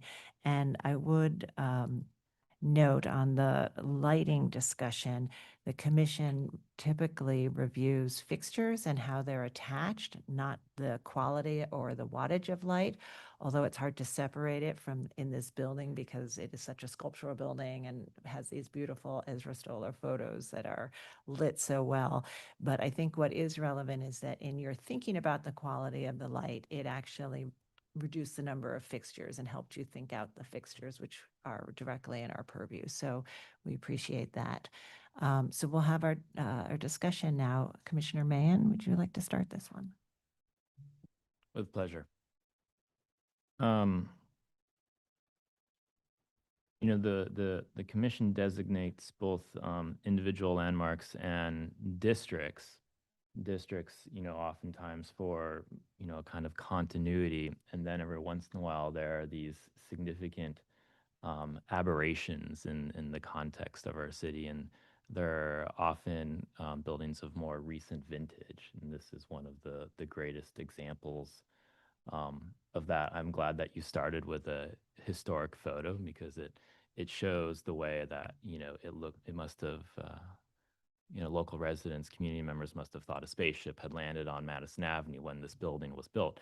And it's not like Park Avenue, which has changed and evolved so significantly over time. Here, the context has largely stayed the same. And so we still have this unbelievable sort of alien being in our midst. And the ownership has the highest degree of difficulty in taking care of it. It's both an individual landmark and an interior landmark. So I thank them for their care with which they have come to the commission with this proposal. So that being said, the architecture of this building is incredibly unforgiving and requires an incredible amount of restraint. And I think that has been ably demonstrated in these proposals. You know, I was so impressed by how many things a tree can do. It can signal a change of program. It can signal adaptive reuse. It can soften lighting. It can add, you know, scale. It can change a secondary entrance to a primary entrance. So my kudos go to the applicant team for using so few elements, thinking so carefully about how to creatively solve, you know, not only a code issue, but you know, a perception issue, how to create a proper entrance here by distributing light. So I find it all very carefully done and appropriate. Curious what other commissioners think about the conduit. I appreciate the applicant's openness to modifying it. I would personally also accept the conduit as proposed here. I think it is accepting what the building is. You have a concrete building, and the quality of the original concrete, you know, is of significance. And this is how, you know, one would deal with it. It would be surface mounted. So I find the proposal at this secondary entrance quite well thought out and restrained and careful. With regards to the sunken plaza, I also find this appropriate. I think that in these mid-century buildings, it's incredibly important to have these open spaces activated and not just barren, as many of them are wont to evolve into a state of being somewhat barren. The Stoller photos were very telling that there was very careful composition of elements within that plaza. I would note that those elements had a relationship to additional compositional elements within the space, which Stoller clearly noted in the way that he composed the photos as well. So, you know, we didn't get to see that, but I encourage the applicant to give that some thought as well. It's been my experience with mid-century buildings that have these kind of public spaces that greenery was often considered, that it came, that it went, and that it can be used as a compositional element as well, just like the sculptures. I appreciate that the elements besides the sculptures, you know, are movable, are temporary, and appear reversible. They distinguish themselves from the original architecture while they are also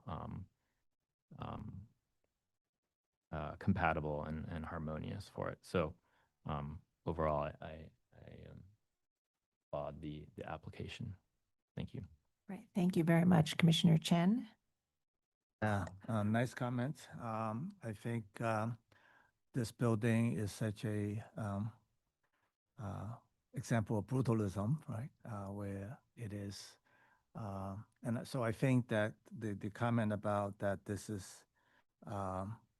softens in terms of lighting and as well as enhance, because this is so contrary to technically against nature that that you will find it, and it's given that it's reversible, it's temporary, and I think so. I think that I'm glad to hear just the commissioner said about that the applicant is willing to experiment, whether it's the conduit, I think, and then whether the type of planters that I think they can work with the staff on that. But I think that overall, making a man-made space and a great landmark building to have a type of softening and experiment, I think I can find that appropriate.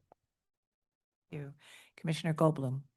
Totally agree. I think it's a modest and thoughtful set of interventions. Sotheby's should be very proud of the firms that they have retained to do this work. It's not every internationally known high design architect firm that will take suggestions from applicants seriously, and I think that's a testament to their skill. Right, Commissioner Jefferson. This speaks with sensitivity, and it's really well done. And the conduit, though, I mean, it's something the conduit wasn't there. The conduit, the conduit. Okay. Commissioner Master. Yeah, I want to echo all the other commissioners' comments and just say that this proposal was just extremely well done, clearly, well researched, really thought about in terms of the context of this building. And I want to say thank you to Sotheby's for their stewardship of this building. Yeah, I think that it's a wonderful proposal, and I can find it appropriate. And in terms of the conduit, I think that I encourage the applicant to decide whether they want to retain it or look at something else, maybe working with staff. Commissioner Quembe. I agree with potentially working with staff to maybe iron a couple things out. But as has already been echoed, I would say this was a very delicate approach, and I appreciate the thought and rigor that went into it. I also find it appropriate. Okay. Commissioner Wilder. Yeah, I agree with the rest of the commissioners for the most part, so I find it appropriate. Okay. All right. So I think we can make a motion to approve it as presented, but they can continue to explore the conduit. But it's you can make a motion to approve. Motion. Maybe I'll say that at the, you're going to read it. Okay. I'll make the note about exploring later. Okay. We have 6 as is. So I go ahead now? Yeah. Okay. No, but Corey gave me the Okay, good. instructions last week. So I'll give it a go. First time reading it. Regarding 945 Madison Avenue, former Whitney Museum of American Art, individual and interior landmark, Upper East Side Historic District. The application is to install signage and lighting at the south entrance and planters and furniture in the sunken garden. I note that the building style, scale, materials, and details are among the features that contribute to the special architectural and historic character of the Upper East Side Historic District. I recommend approval. finding that the proposed work will not obscure, damage, or eliminate any significant architectural features, that the south party wall and soffit above the south entrance were historically designed to include signage and light fixtures. Therefore, the work is in keeping with the architect's original intent, that the south entrance was historically used as a service entrance, and that the proposed modifications, including installing a small illuminated sign, planters, and necessary lighting for code compliance, will draw the public into this adapted entrance and will not call undue attention away from the primary entrance. That the proposed wall-mounted signage and interior door signage will be simple in design and small in scale relative to this building, and will be in keeping with the size and materials of other signage found within the district and at other institutional buildings. That the south entrance steps already feature metal details at the treads, and that the installation of new bronze-covered treads with integrated downlights will be in keeping with other metal finishes found throughout the building and will otherwise not detract from these simple concrete stairs. That the sunken garden was originally used to display artwork, therefore the activation of this space and inclusion of designated sculpture pedestals and planters is in keeping with the intent of the original design, that the proposed planters and bar will be freestanding and will read as discrete elements without damaging any historic fabric, that the garden installations will at most require only minimal attachment through the bluestone paving so as not to damage historic material, that the bar will be finished with a board-formed concrete finish to recall the historic exterior and interior finishes, and that the proposed work will not detract from the special architectural and historic character of the building or the Upper East Side Historic District. Thank you. Commissioner Chen, would you second that motion? Second. All right, Mark, will you call the vote? Aye. Aye. Aye. Aye. Aye. Aye. Aye. Aye. All right, so that's approved. And if you do want to continue to explore that conduit, we welcome that, and you can do that working with the staff. Thank you very much. Thank you. Just, it was 8 in favor, just to make. 8 in favor. All right, we'll move to the next item. It's public hearing item number 7, LPC 25-10213, an application for a certificate of appropriateness in the Borough of Manhattan, Block 1493, Lot 65, 10 East 82nd Street in the Metropolitan Museum Historic District. This is a row house built in 1888 to 89 and altered in the neo-federal style by Bradley Delahanty in 1924. Application is to alter the front facade, excavate beneath the cellar and rear yard.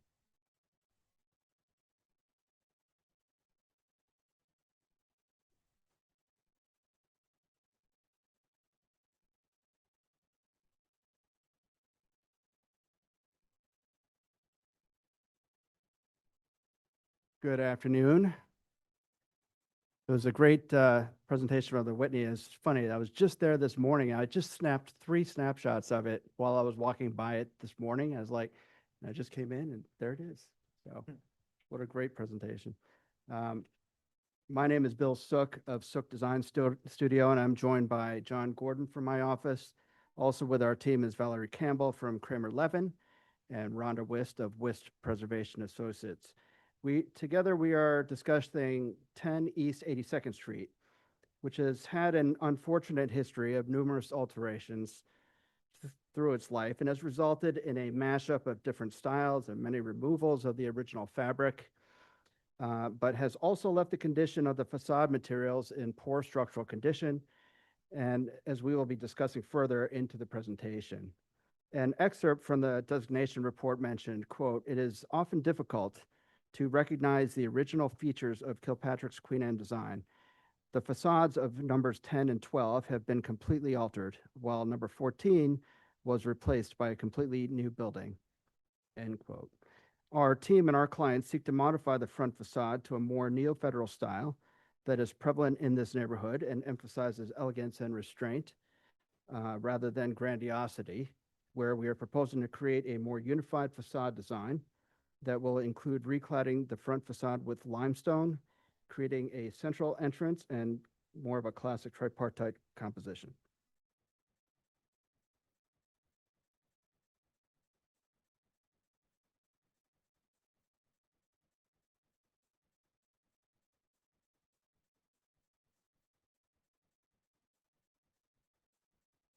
Sorry, I messed that up already. That was supposed to be the first slide. Here you can see just a location map. We're in the Metropolitan Museum Historic District. Mid-block, you see our property is mid-block of East 82nd Street, which is a direct gateway to the museum. The next slide shows the block plan and context in the block, other townhouses in the row, and on the block have vertical and horizontal enlargements. The orange color represents buildings with rear extensions, and the purple shows vertical extensions. Two of the largest are the neighbors at 12 and 14 East 82nd Street. In general, the rear yards in proximity to number 10 are intact. This slide shows a streetscape of the row of houses where it's clear that number 10 is the ugly duckling and in the worst condition. Please keep in mind that the designation report was issued in 1977, where the facade has not been altered since. So it's had 48 years of degradation due to poor maintenance and care. I'd like to ask Rhonda to review the next few slides to talk about some of the historical context of the building and inspirational elements from the neighborhood that contributed to our proposed design.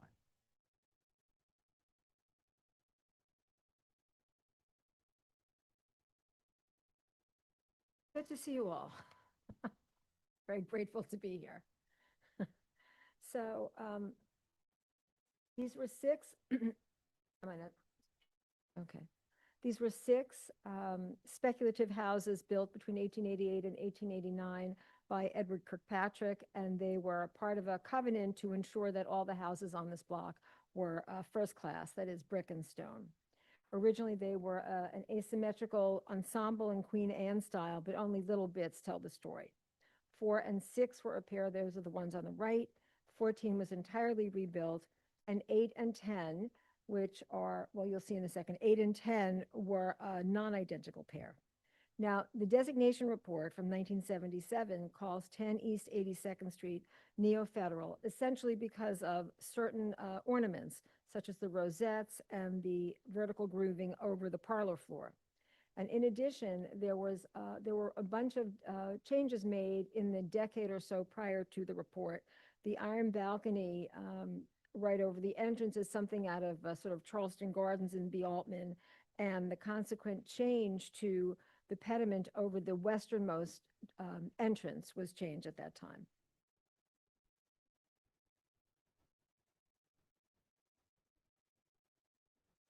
Thanks. Okay, great. Okay, so you can see by 1940 already the Queen Anne ensemble was completely messed up, and essentially it was by the 1920s that this had happened. You can see in the second picture from the left our building, which had quite a grandiose pediment and no balcony, and the pediment has been changed.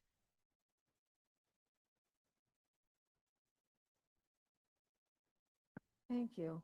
Okay, so number 10 is an interesting story, but only if we start with number 12. So 12 is clearly, the building on the left is clearly neo-federal, and in fact, the Landmarks report calls it a lavish version of neo-federal. In 1920, William Ryan purchased it and hired architect Bradley Delahanty to modify it. Essentially, it's an entirely new building. The facade was pushed out 5 feet. The ground floor and the various entrance details and window surrounds are all marble. And the red brick was laid in header bond, which is very distinctive. And in other words, it's a really luxurious design. Then a couple years later, Mr. Ryan purchased number 10 as an investment and to serve as a backdrop for his townhouse. So he hired Bradley Delahanty again, but this time it was really a cosmetic job and not a thoughtful redesign. And you can compare and contrast the two designs. So back to our building. You can see on the left, you see what the building essentially looked like originally. It was totally simplified. The stoop was removed. Window frames were shaved. The parlor floor windows were remade into arches. The brick was parged with stucco and paint. And there were two small entrances with that broken pediment ornament. So it made some kind of weak overtures to number 12.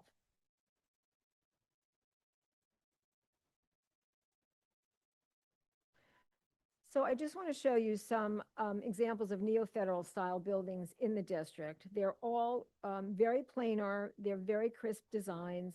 There's very careful workmanship, including the beautifully laid brick and sometimes very expensive brick, marble, and very carefully crafted masonry, and they're all very elegant.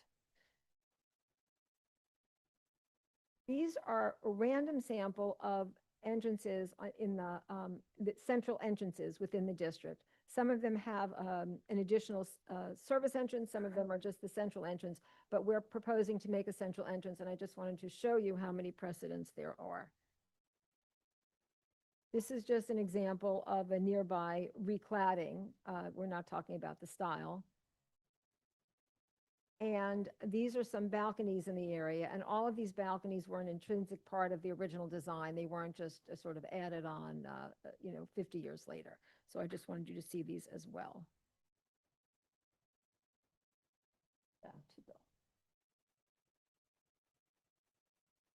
So we feel like this slide is a very good example or kind of a summary of all the alterations that have been made over the years of this building.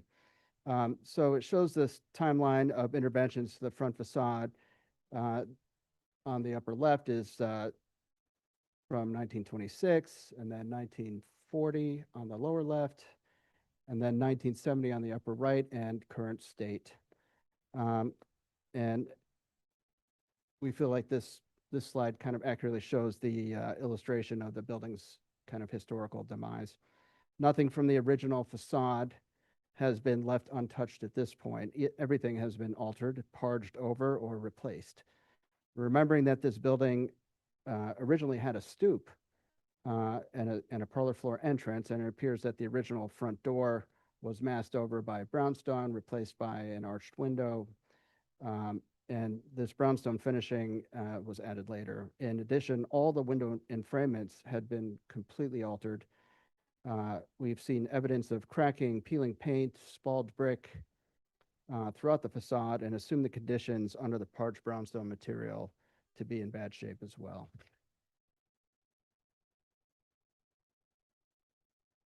So this is just elevation drawings of the existing and proposed. We're proposing to remove the painted stucco and cracked features and reclad the facade in limestone to bring forward a more coherent style. The central entrance as shown, and a balcony broken into three more diminutive balconies. Additional banding at the like 1/3 point above those arched windows, and a new cornice at the top of the parapet because the old one appears to have been stripped off, and so we're trying to be a little bit more consistent with the building next door. The bulkhead is visible in the elevation drawing, but not visible in actuality. We have provided more extensive window details in the appendix as well. So John's going to talk about the existing facade conditions. John Gordon from Sook Design. This is the existing front facade photos. We want to get into the conditions we found. The first two photos on the left are the balcony added later. And we did some close-up photos of the conditions of the brick. So where the brick is on the upper floors, it was painted over and the paint is peeling off. As you can see, the brick is falling and being damaged by the brick. We believe it's trapping and water and damaging the brick.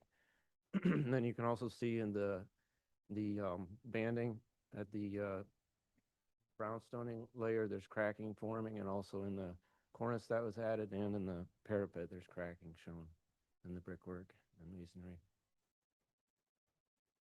These are the proposed renderings of the proposed recladding. and front facade design. Sticking to a more neo-federalist style, we're proposing an all limestone facade, which would be clad to the existing brick. As seen in the existing photographs, we're proposing to do away with the double front doors, meaning the left and right doors, in favor of a central entrance framed by a strong archway with a prominent but refined frieze and pilasters flanking each side. We're adding a matching cornice to maintain more of a relationship to 8, and we're also keeping the arch window design created by the Delahanty renovation as mentioned in the designation report. Again, the left slide shows full elevation. You see the bulkhead, but you can't see it in actuality.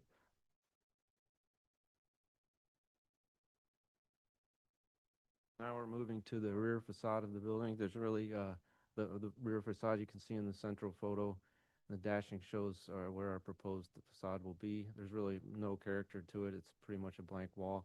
And then the two flanking photos show the conditions of the neighboring buildings at 8 and 12, where 12 has quite a large extension in the back already. It goes pretty much full height, and then 8 has a very large fire escape. And these are just further photos showing you conditions of looking around into the yards of the neighboring buildings. The first photo on the left is actually at the roof of 12 with their large extended area and terrace. And then the second photo on the left is the looking into the yard of 12, and then looking behind in the next photo, and then looking sort of to the west in the last photo, just showing all the townhouses around. So these are the renderings of the proposed rear facade. We're using similar limestone treatments at the base, similar to the front facade, but the brick wall is highlighted on the upper floors. The entire rear wall is proposed as new, projected in a new location. And so it's a full height horizontal extension. This approach is similar to the building next door at 12, although the bulk of our extension is at least 8 feet back on average from the rearmost portion of 12.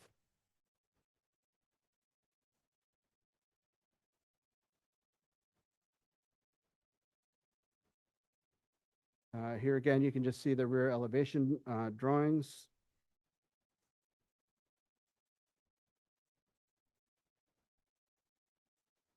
Proposed on the left and, existing on the left, proposed on the right. And then these are axonometric views, both of the front and rear.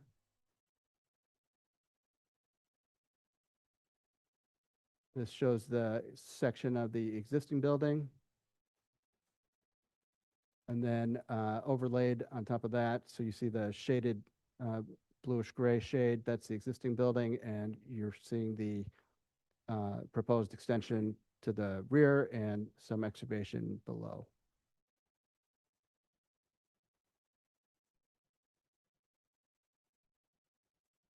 And then here we just have our requisite site plan and roof plan.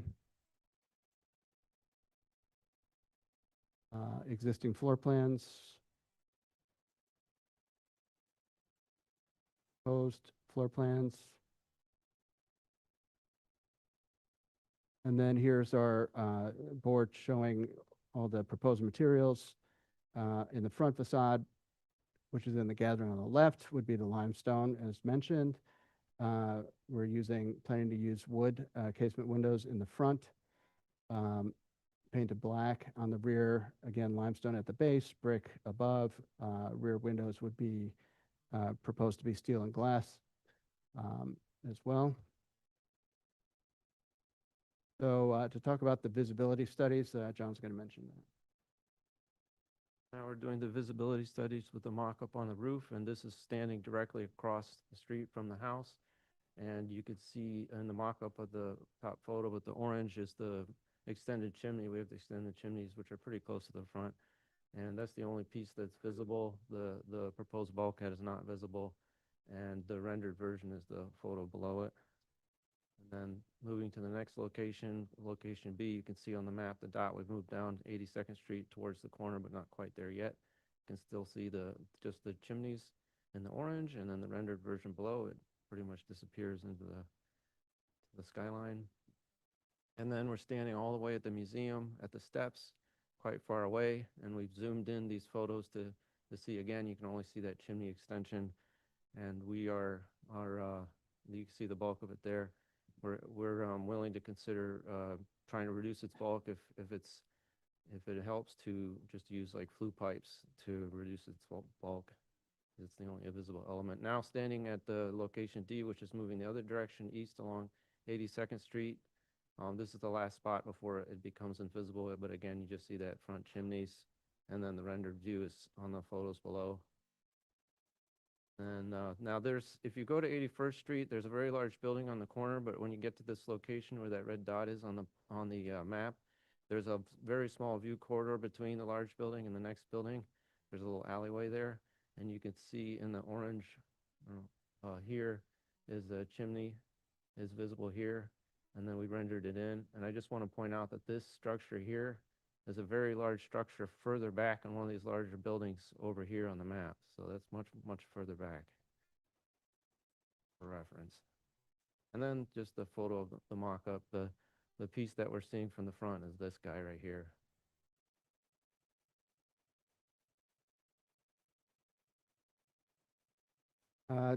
To conclude, I just want to mention that the commission has approved these types of alterations in this district in the past, including rear extensions, vertical extensions, and recladding of facades if the existing conditions have justified such a renovation, especially for a building that has undergone 100 years of unsympathetic alterations, along with a history of poor maintenance and neglect over the years. We feel our proposed design will improve the gateway view to the Metropolitan Museum, and we appreciate your consideration for our application. Thank you for your time. Thank you.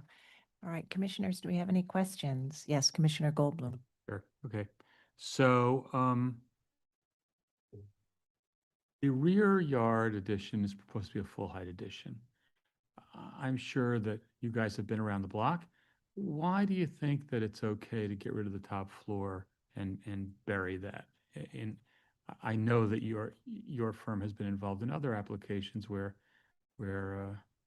that comment has arisen. Why is it okay here? We're using, I don't know who that other firm is, just joking. It's the other sook. It's the other sook. Jeez. My evil twin brother. We understand, and we know the precedence for that.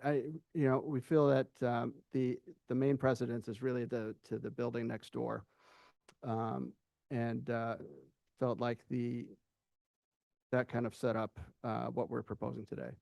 Okay, and we know that one was approved at the commission recently, relatively. A few years ago, I believe. Yes. Okay, and your argument for the front facade is basically that it's kind of a watered down version of the neighbor and therefore does not necessarily merit the kind of protections that a 1920s redesign would otherwise normally merit. Is that a fair statement?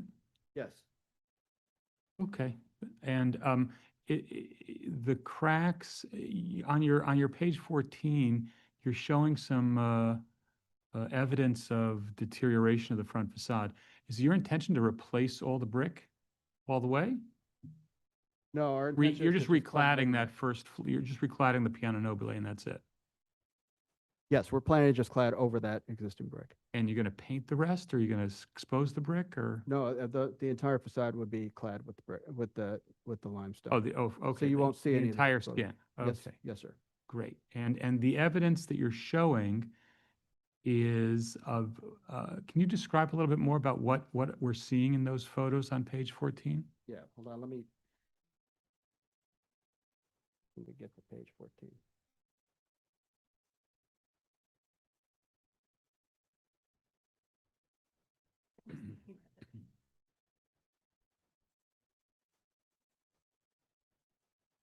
The bottom right. Bingo. Oop. There you go. So I guess to describe what we're seeing here. Yeah, So just fill us in on your interpretation of these pictures. yeah, so the brick is on that above that detail line, you know, above the part of the floor. The brick starts there and goes up. So it's 3 stories of brick. It's just been painted over. And often this paint is like traps water. And then when it traps water, it just accelerates the damage of the brick. So we're seeing, you could see the pitting of the brick where it did fall off already. It's been peeling there. And when the paint comes off, the paint actually takes some of the brick with it. You can see like the red brick is like so bonded to that paint. Mm-hmm. So, you know, And there of are course paints that can be used in current, you know, Right. technology that'll breathe properly, won't do that. But this brick or this paint we feel is like the type that's just fully bonding to the brick and just destroying it. Did you try to strip it? Not in any more than what was there where it was, So but you haven't done like a probe where you tried to strip it and see if it comes off clean? no. Okay. And the cracks in the masonry, what are you attributing that to? Well, not the top one, the bottom and the middle one. This is just it's like a brownstone applique on top. It's not a full stone. It's just like a full application, and it's you know, cracking because probably water infiltration usually leads to cracks like this, and it's damaging the material. And as we had mentioned in the presentation, the brownstoning was added to sort of mask over the changes to the. Is that the case with the stone band at the bottom right as well? That's also brownstone or stucco? The bottom photo? Yeah. Yeah, that's stucco, like a brownstone patch material over top of the brickwork, and is built up to be that thick. Got it. Okay, thank you. Yep. All right. Other questions? Yes, Commissioner Wilder? Yeah, back to the brick at the facade. I thought you mentioned it was stucco at first, but I guess I misheard you. If you're adding the limestone, how is the facade, or is it going to continue to align with the adjacent facade? Or is it's going to protrude out? It will protrude out. Yeah, it will protrude out. The proposal is that the limestone generally comes in like a 2.5 inch thick, so we'll clad it with that. So it'll be 2.5 inches thicker on the one side. Thank you. Overall. Commissioner Mann? What kind of limestone are you proposing to clad the facade with? I believe we'll go with like Indiana limestone. Grout color, is that selected? What's that? What's your intent for the grout color? I think it will try to blend it with the stone's color so it doesn't read a heavy joint line. Thank you. All right, any other questions? All right, we'll move to public testimony and we'll come back to you. And Nuha, would you like to speak on this item? Chair Carroll, Honourable Commissioners, my name is Nuha Ansari, speaking on behalf of Friends of the Upper East Side. Friends' Preservation Committee acknowledges the building's layered architectural history as presented by the applicant, evolving from Queen Anne to a neo-federal style. In this spirit, we do not object to the facade changes. The entrance to the side, however, has remained consistent throughout these stylistic transitions. We urge the applicant to respect this defining architectural element and ensure that its design aligns with the block's context, as illustrated on page 4 of the presentation. Friends supports the proposed rear yard addition and the rooftop addition. However, the proportions of the chimney extension differ between the 3D rendering and the physical mock-up, with the latter appearing bulkier. Our Preservation Committee is particularly concerned about the project's visibility from the Metropolitan Museum's front steps and requests clarification on which representation accurately reflects the proposal. Thank you. Thank you. Is there anyone else who'd like to speak on this item? Okay, noting that there isn't, I'm going to turn it over to Stephen to see if we have any remote participants. Those joining us via Zoom who wish to offer testimony, please use the raise hand function.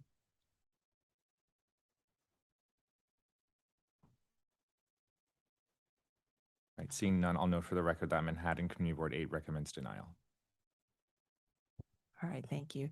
Would you like to respond to the comments we've heard? Or speak about the community board discussion?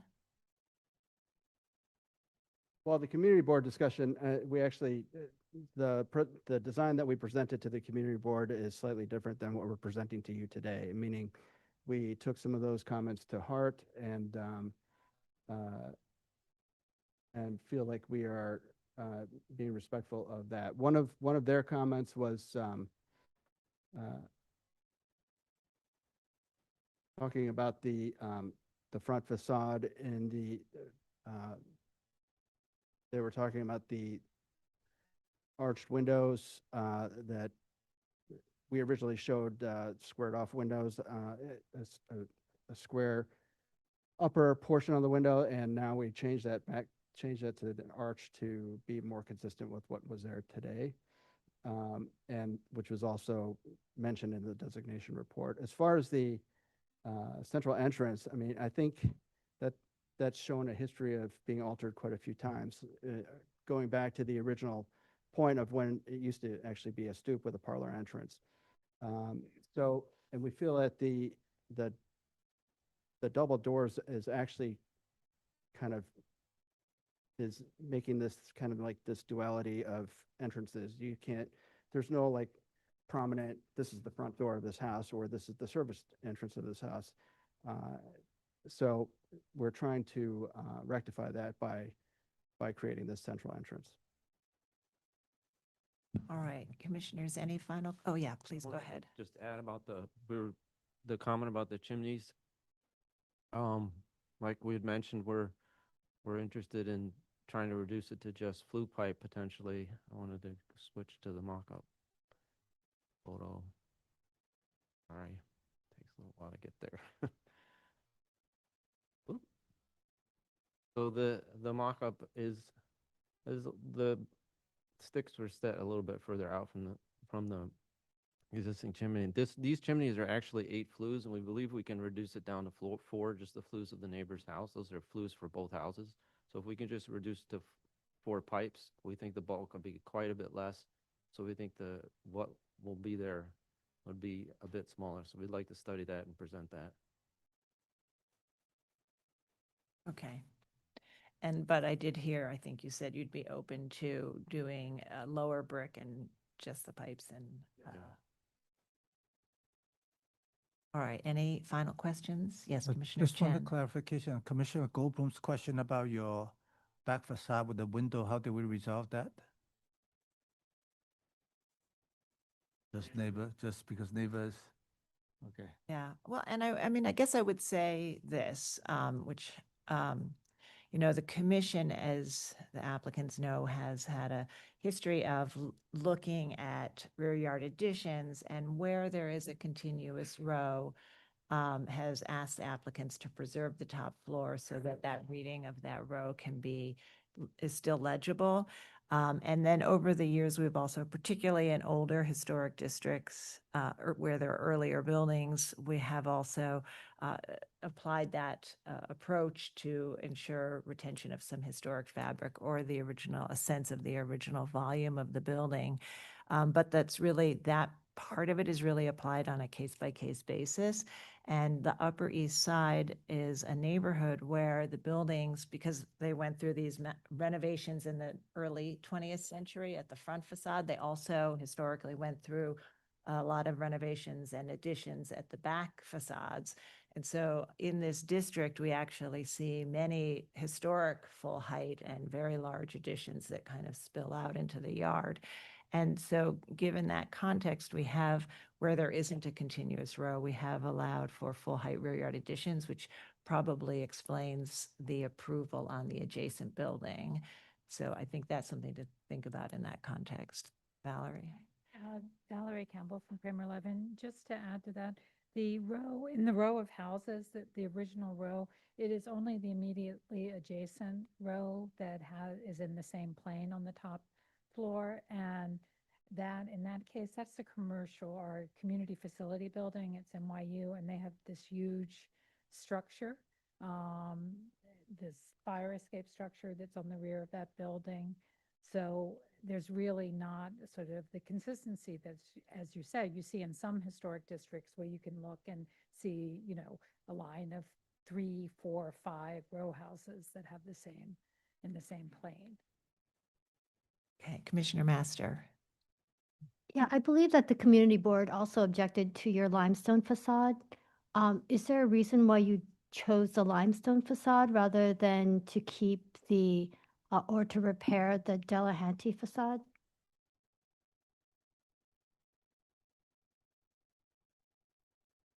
Well, most of it has to do with just the existing condition of the facade right now. Just as we've shown with the brick deterioration and cracking and structural issues with that existing brick, we feel like that by the time you even try to strip all that paint off, you're going to be left with a high percentage of brick that's been completely deteriorated, which to that point will not act the same way. When that face of the brick is removed, then it doesn't perform the same way that the original face brick would have. So that's been the impetus to do the recladding, and so it was our thought to reclad this with the limestone. That's what just led to that. Any other final questions? All right, let's move to our discussion. Commissioner Wilder, would you make a motion to close the hearing? Thank you. Commissioner Mann, would you second that motion? Second. All in favor, say aye. Aye. Any opposed? Okay, hearing is closed, and we have really 3 areas of work here to focus on for our discussion. The front facade is basically a redesign by applying limestone cladding to the exterior and changing the proportions of the window openings and the entries.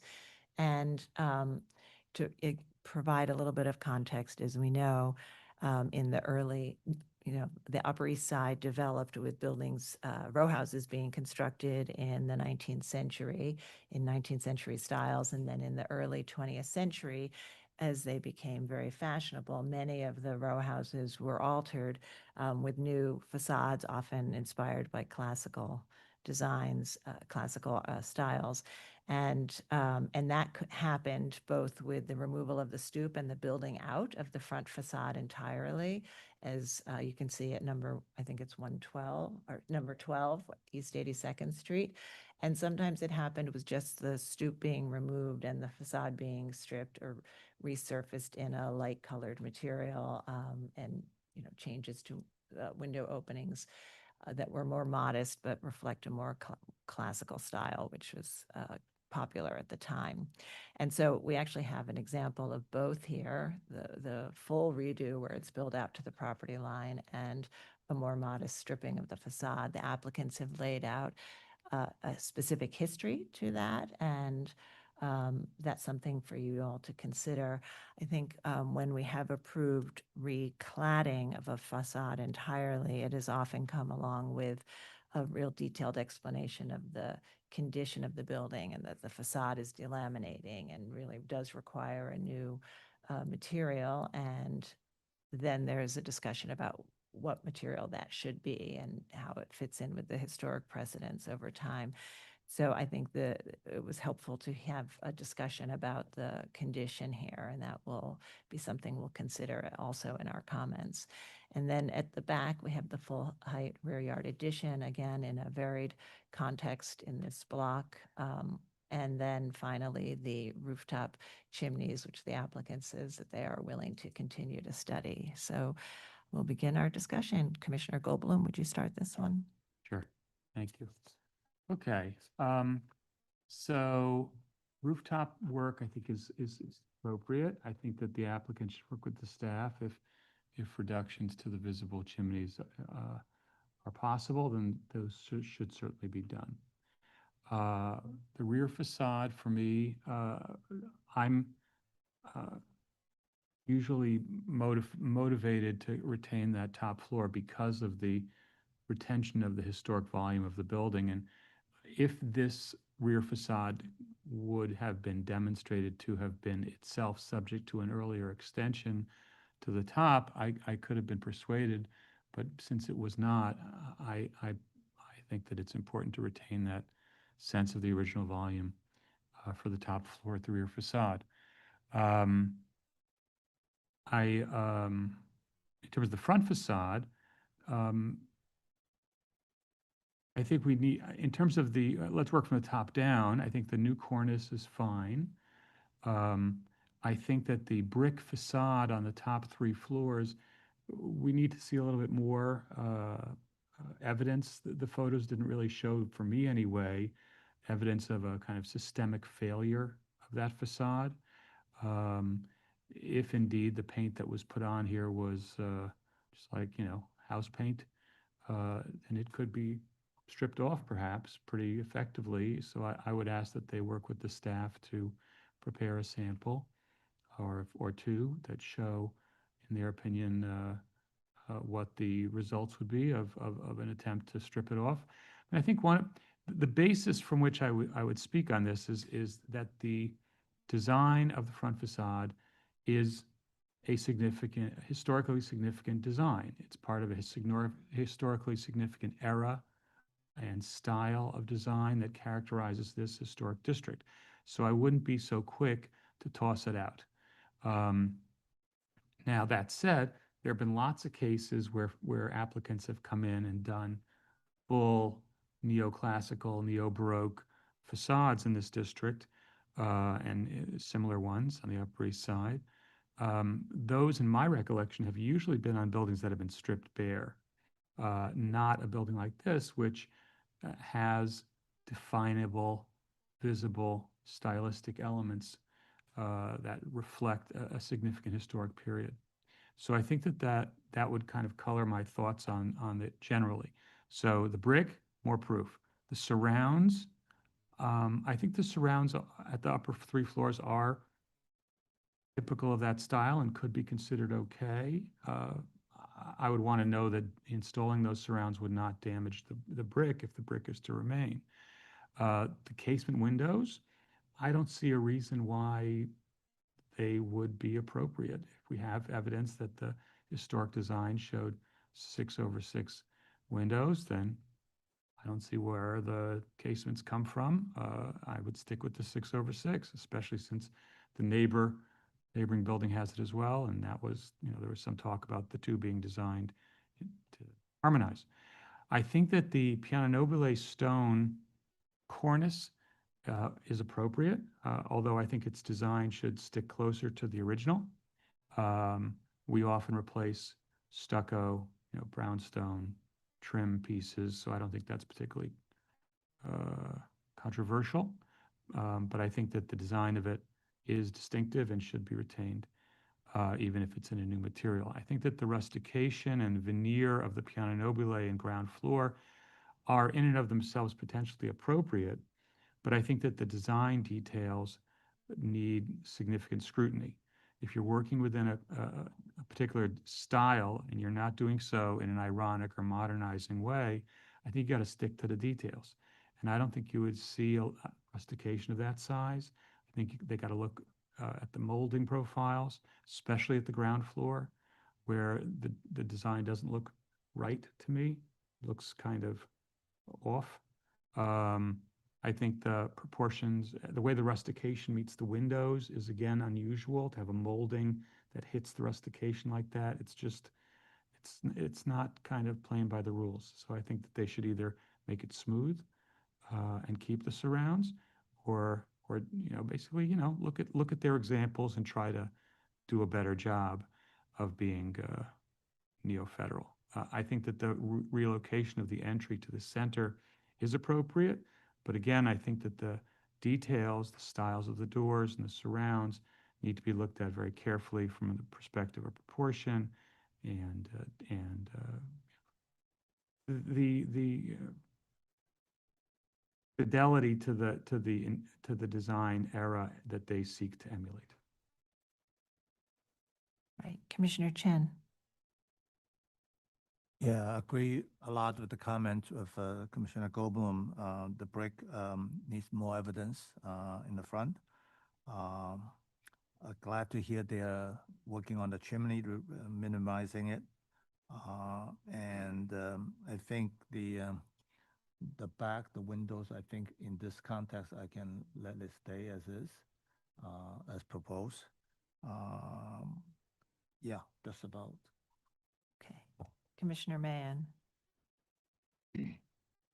But, well, first of all, I appreciated the careful history of the building and, survey of surrounding styles. But, I personally lost the thread, couldn't make the jump from there to justification for the proposed design. I thought it was well said by Commissioner Goldblum that, if this is the kind of chosen stylistic intent, the details and resolution, the grammar of the architectural components needs greater scrutiny. It felt like we're looking at them from a long ways away. And I think, yes, additional evidence or sort of justification for the need to totally reclad would be required as well to get there. Thank you, Commissioner Wilder.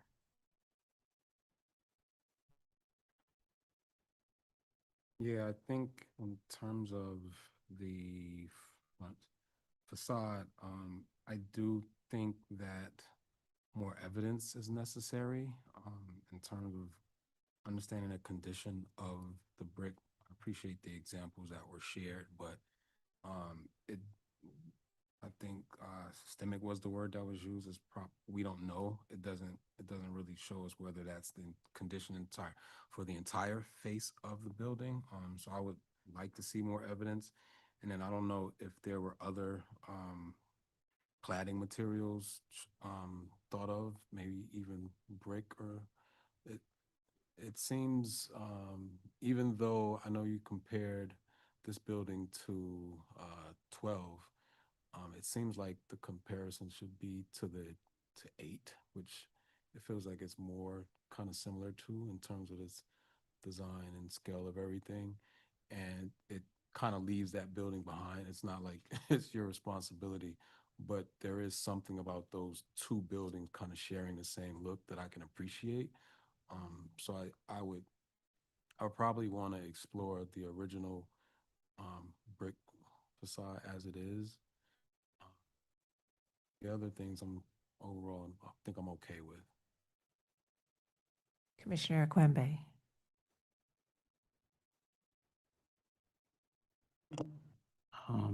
I share in the concern of what has been stated by the other commissioners.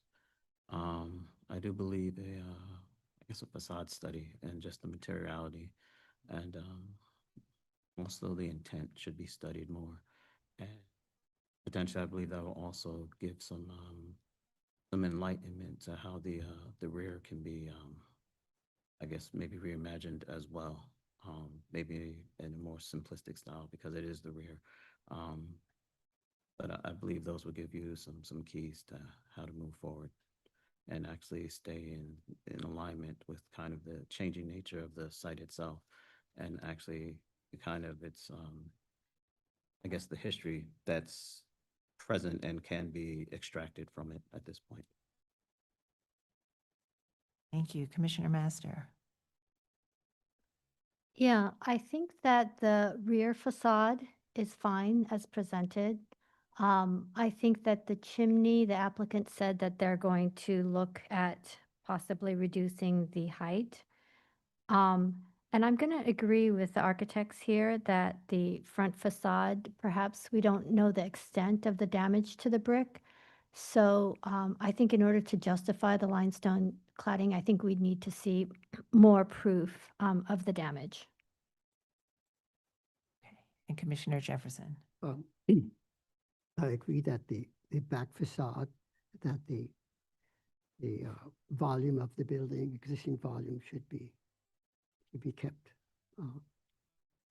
I think the fireplace extension is too visible, and it's easy to remedy that by shifting it back and twisting it.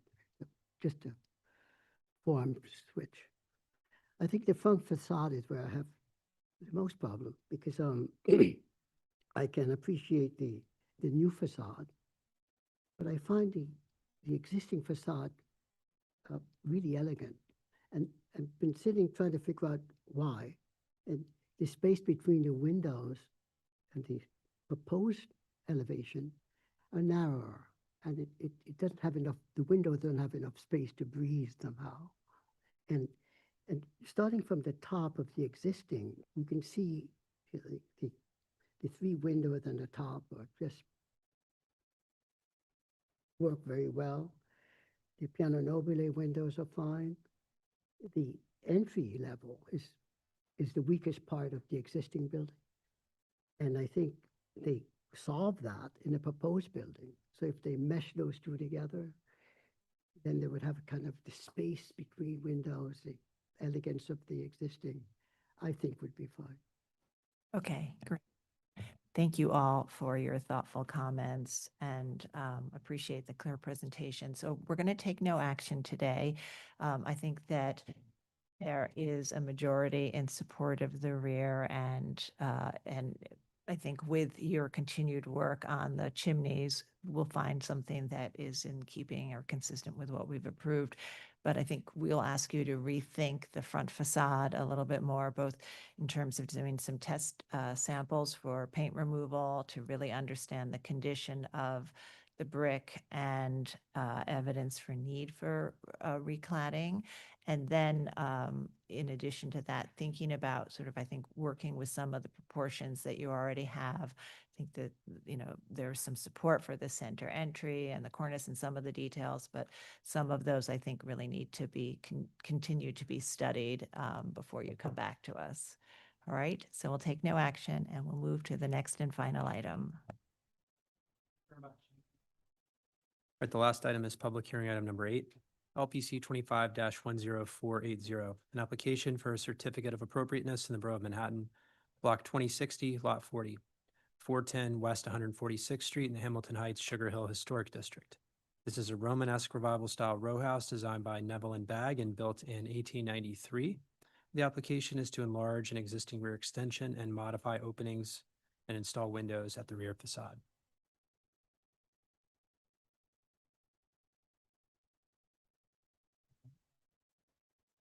Good afternoon, Commissioners. Thank you for the opportunity of hearing me today. My name is Manosha Oya from Krishna Studios, here on behalf of our clients. We're here today to discuss the property located at 410 West 146th Street. The existing 4-story building is located in the Hamilton Heights Sugar Hill Historic District. We're converting this existing SRO Class B multiple dwelling to a 2-family house. Here's a frontal view of our building for reference, along with the neighboring row houses. Our building's in between the 2 green property line indicators there. If I could turn your attention to the location map on the left, if you look at the West 145th Street side, currently a portion of Lot 25 at 409 West 145th Street, directly behind our building, is vacant, creating a unique condition which provides visibility at the public thoroughfare to our building's rear facade. Here's a historic photo from the 1940s and some current photos of the condition to date. As you can see, at one point in history, there was a 1-story garage at this location, but that has been since demolished. Currently, the space is used as a side yard for the 409 West 145th Street building. You could see at the time that the photos were taken, the visibility of our property is pretty limited due to the existing trees and greenery on both our property and the 409 West 145th Street side. We understand this condition is seasonal and visibility is likely to increase during the winter season. A major part of our scope of work to this building involves a 1-story addition to the existing 3-story extension at the rear, creating a 4-story extension, which we'll see in greater detail shortly. This aerial view is to provide a little bit more context to the existing rear yard extensions at the neighboring row houses. If you can look at if you could look at 406 West 146th Street, two buildings next to ours to the right in this view. This building is currently a four-story addition or has a four-story addition at the rear, similar to the conditions being proposed and presented today. Here's our block plan showing the existing conditions of the rear yard additions at the 8 neighboring row houses along 146th Street. You can see all 8 of these row houses have rear yard additions. With your approval, our building on and the building at 406, 146th Street will be the two buildings with four-story extensions on this block. Here are some photos looking at the current rear of our building, along with views of the neighboring buildings' rear facades for context. Please note that we do plan to restore and clean the existing brickwork at the rear facade throughout as necessary. Here are some current photos of the existing 3-story extension. Looking at the top left photo, we're looking at from our existing eel at the third floor addition. Looking to the left, the rear facade. The lower photo below that one is of the neighboring building directly next to us, and the shared property line and property condition there, the parapet. Top right was looking at our existing rear facade, where we're looking to demolish that existing facade to create our addition, along with just some additional work that I'll mention later, noting the removal of the existing lintel at that window above to be repurposed, along with the enlargement of that window. We do plan to reuse as much of the existing stone sill and stone windows, stone lintels and windowsills as possible as part of our renovation at the rear facade. Oh, and then the bottom right photo is looking at the neighboring properties to the right of the rear yard, and you can see behind those trees there the existing 4-story extension mentioned earlier at 406 West 146th Street. So here are some bulk diagrams for the first floor addition at the rear yard. Some key features to note is that we do plan to maintain the existing masonry detailing at the 3rd floor parapet.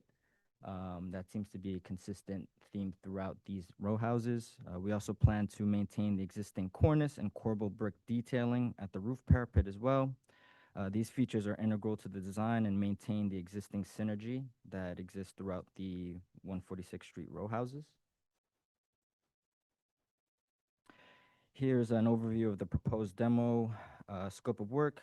Outside of the work related to the new 1-story addition, we do plan to modify the opening at the 4th floor windows to the left of the extension, to the right of the extension, sorry, as well as modifications to the 1st floor window and basement level windows.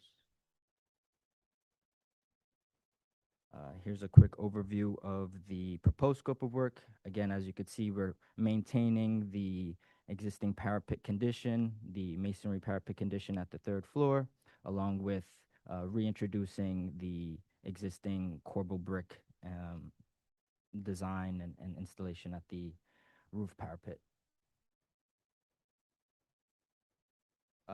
Here's a side-by-side drawing of the demo and proposed rear facade. Working from the top down, we'll be demoing a portion of the rear facade as mentioned previously. We plan to enlarge the opening at the existing 4th floor window to match the width of the existing lower window openings, providing consistency throughout the facade. We plan to also enlarge the 1st floor window for the future door to the rear yard for rear yard access. We'll also enlarge the existing basement level windows for the installation of new windows to match the width of the windows above, and install hopper windows at the cellar level for additional light and ventilation. A key architectural feature at the proposed facade is the installation of the new double hung windows at the basement through 4th floor on the right side of the proposed elevation. Due to the program needs and providing the required light and air to the interior spaces, our stud wall partition lands at the existing rough opening throughout. So we created a spandrel-like condition using aluminum cladding to separate the existing rough opening and provide two operable windows within it. Again, as noted, we plan to maintain the corbel brick and masonry detailing, along with reusing as much of the original facade brick as possible, as well as the existing lintel sills for the one-story addition and enlargement of the basement level windows. Here's a detail of the double hung window system as mentioned previously. This is looking at the third floor window assembly to be specific, where we have an existing the existing rough opening, existing lintel and sills all to be maintained. The window and spandrel will be brown painted aluminum. Here are some blown up demo plans and elevations related to the first story addition. So you can see again, just to note it, the existing parapet masonry will be maintained. We will also look to repurpose the brick that we will be demoing off of that existing facade and repurposing it for the face of the rear yard addition.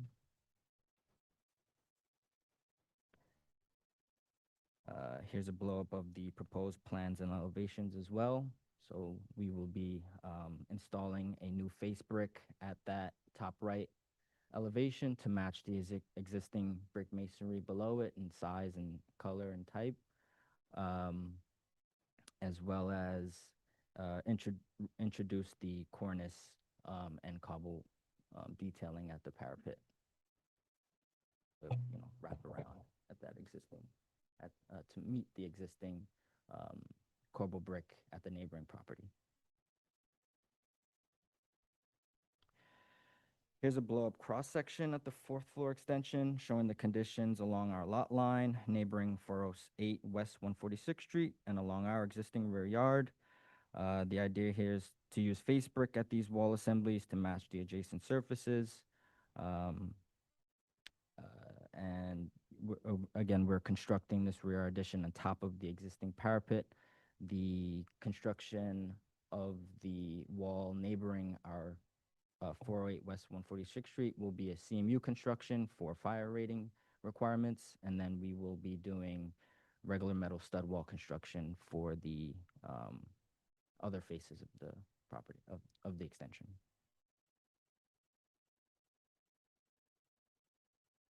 Here are just some interior and floor plans throughout the property, demo and propose for context and program.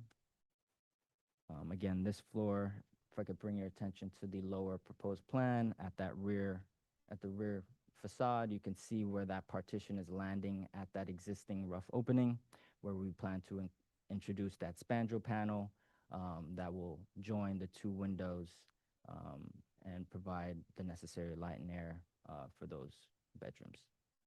And that is a consistent condition throughout.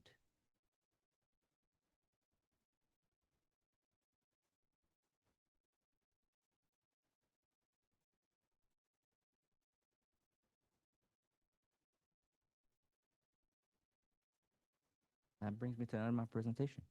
Thank you. Do we have questions on this one? All right, let's see if we have any testimony and then maybe we'll look. Yes, Commissioner Wilder. Sorry, how many bedrooms? How many bedrooms for each unit? Oh, so it's a two-family home. Each bedroom, there will be, top of my head, 1, 2, 3, 5, 6, and then I think there's 6 per unit. All right, are you required to have light and air in the living room space? It's kind of in the middle of the building, or you have a skylight? Yep, we are introducing a skylight to provide Got it. light and air in that location, correct.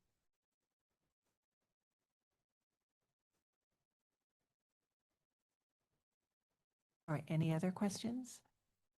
All right, and I'll note that there is no one in the hearing room to speak on this item, so I will turn it over to Stephen to see if we have any remote participants. Anyone joining us via Zoom who wishes to offer testimony, please use the raise hand function. Our first speaker is Kaylee Johnson.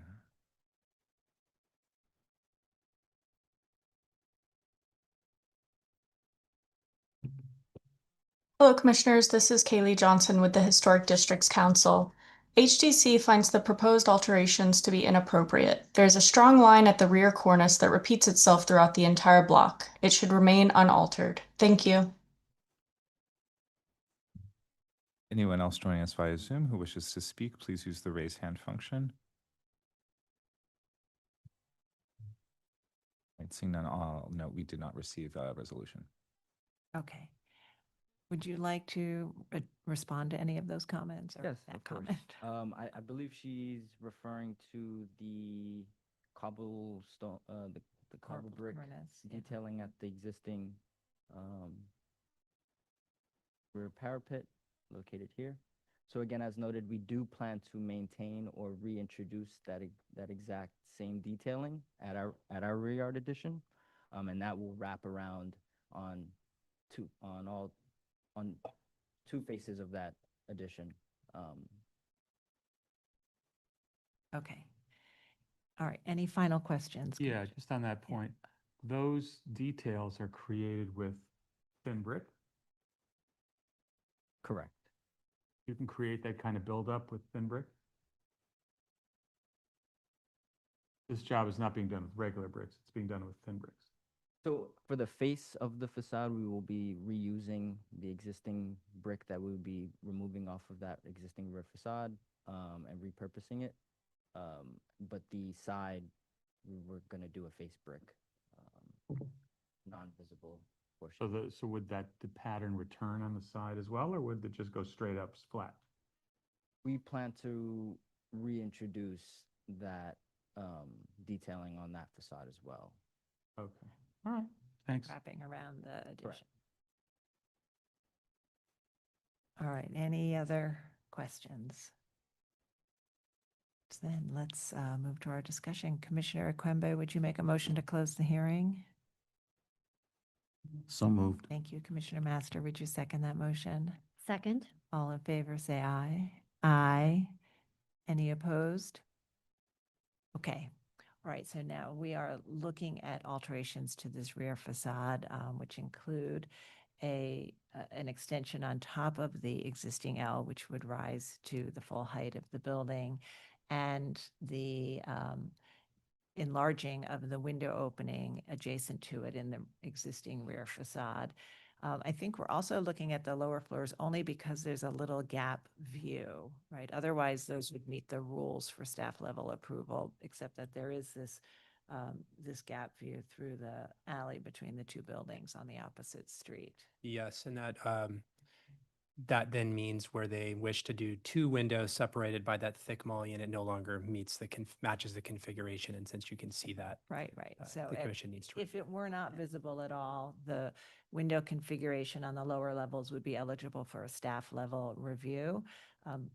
But if a rear facade is visible, then staff can only approve a window that matches the historic configuration. So we're just looking at the configuration of the window openings below, the enlarging of the top floor window and the top floor addition, because staff can't approve alterations to the top floor of row houses for the same reasons we discussed in the previous application where there is a row.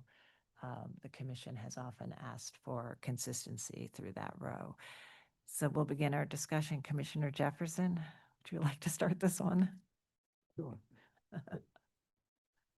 When I was looking at this last night, I thought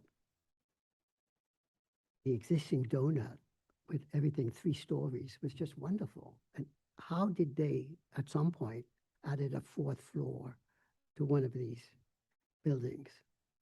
So I'm opposed to adding on. I'm okay with modifying the openings and installing windows in the rear facade. Okay. The issue of the additional floor, I'm opposed to that. Okay, thank you. Commissioner Goldblum. I agree. I would further suggest that the applicant notice that I think there's a mistake in their drawings.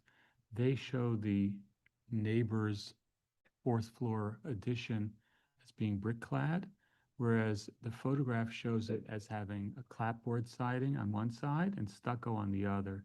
So my guess is that wasn't approved by this commission. So I don't think it would really act as a precedent. So I think I agree with Everardo. They can modify the windows, but I think they can also work with staff. There might be the possibility of narrowing up that big fat divider a little bit. It looks a little bit thicker than it needs to be.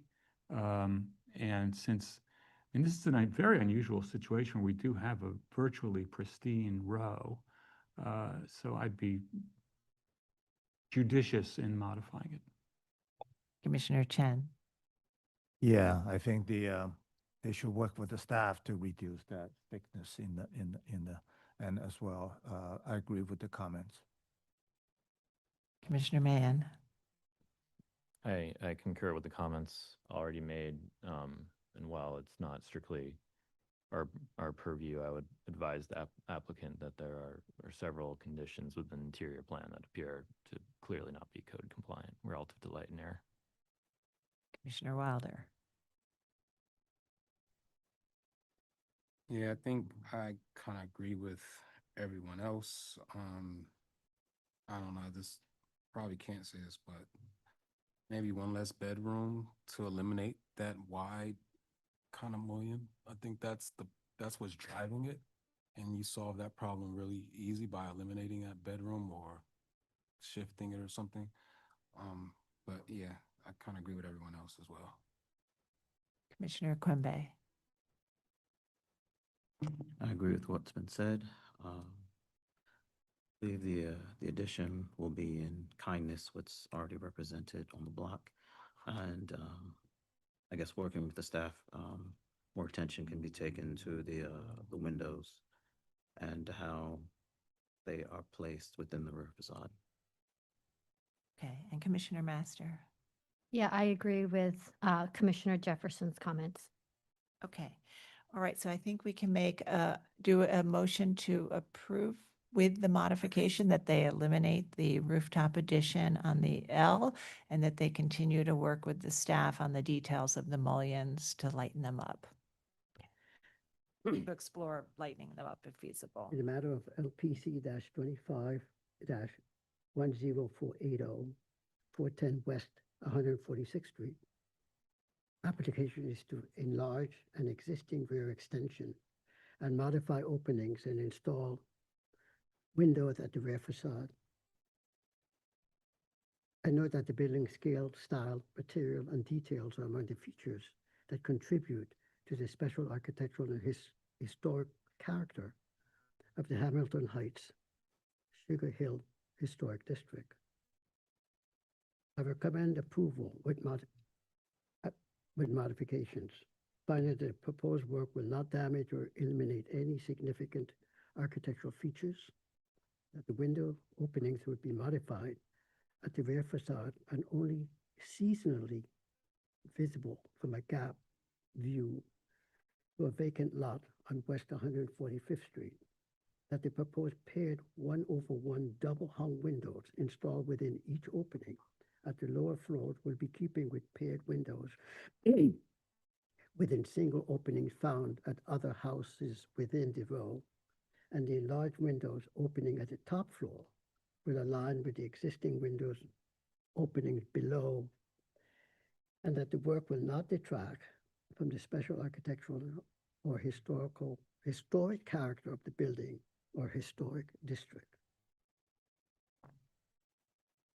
However, the addition of the top floor to be eliminated to the existing rear extension will eliminate any horrible brickwork at the top of the rear facade and will relate awkwardly to the decorative masonry at the top of the existing rear extension.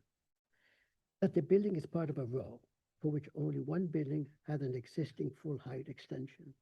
Therefore, the proposed addition at the top floor will further interrupt the continuous top floor, diminish the building's relationship to the others in the row. And I propose the top floor addition to the rear extension be eliminated And what's the other part? And that they continue to work with the staff on the detail of the mullions in the windows. And, and, and, and, oh, Yeah, it's okay. I said it actually. What I was trying to remember. Okay, Commissioner Goldblum, would you second that motion? Second. All right, Mark? Chair Carroll. Aye. Commissioner Chen. Aye. Goldblum. Aye. Commissioner Quembe. Aye. Commissioner Jefferson. Aye. Commissioner Mahan. Aye. Commissioner Master. Aye. Commissioner Wilder. Aye. With 8 in favor and none opposed, the motion passes. All right, so you have a partial approval there and just continue to work with the staff on all of those details. That concludes our public hearing for today, Tuesday, July 22nd. We will not be holding a public hearing next week, so our next session will be August 5th, and we'll see everybody then. Thank you.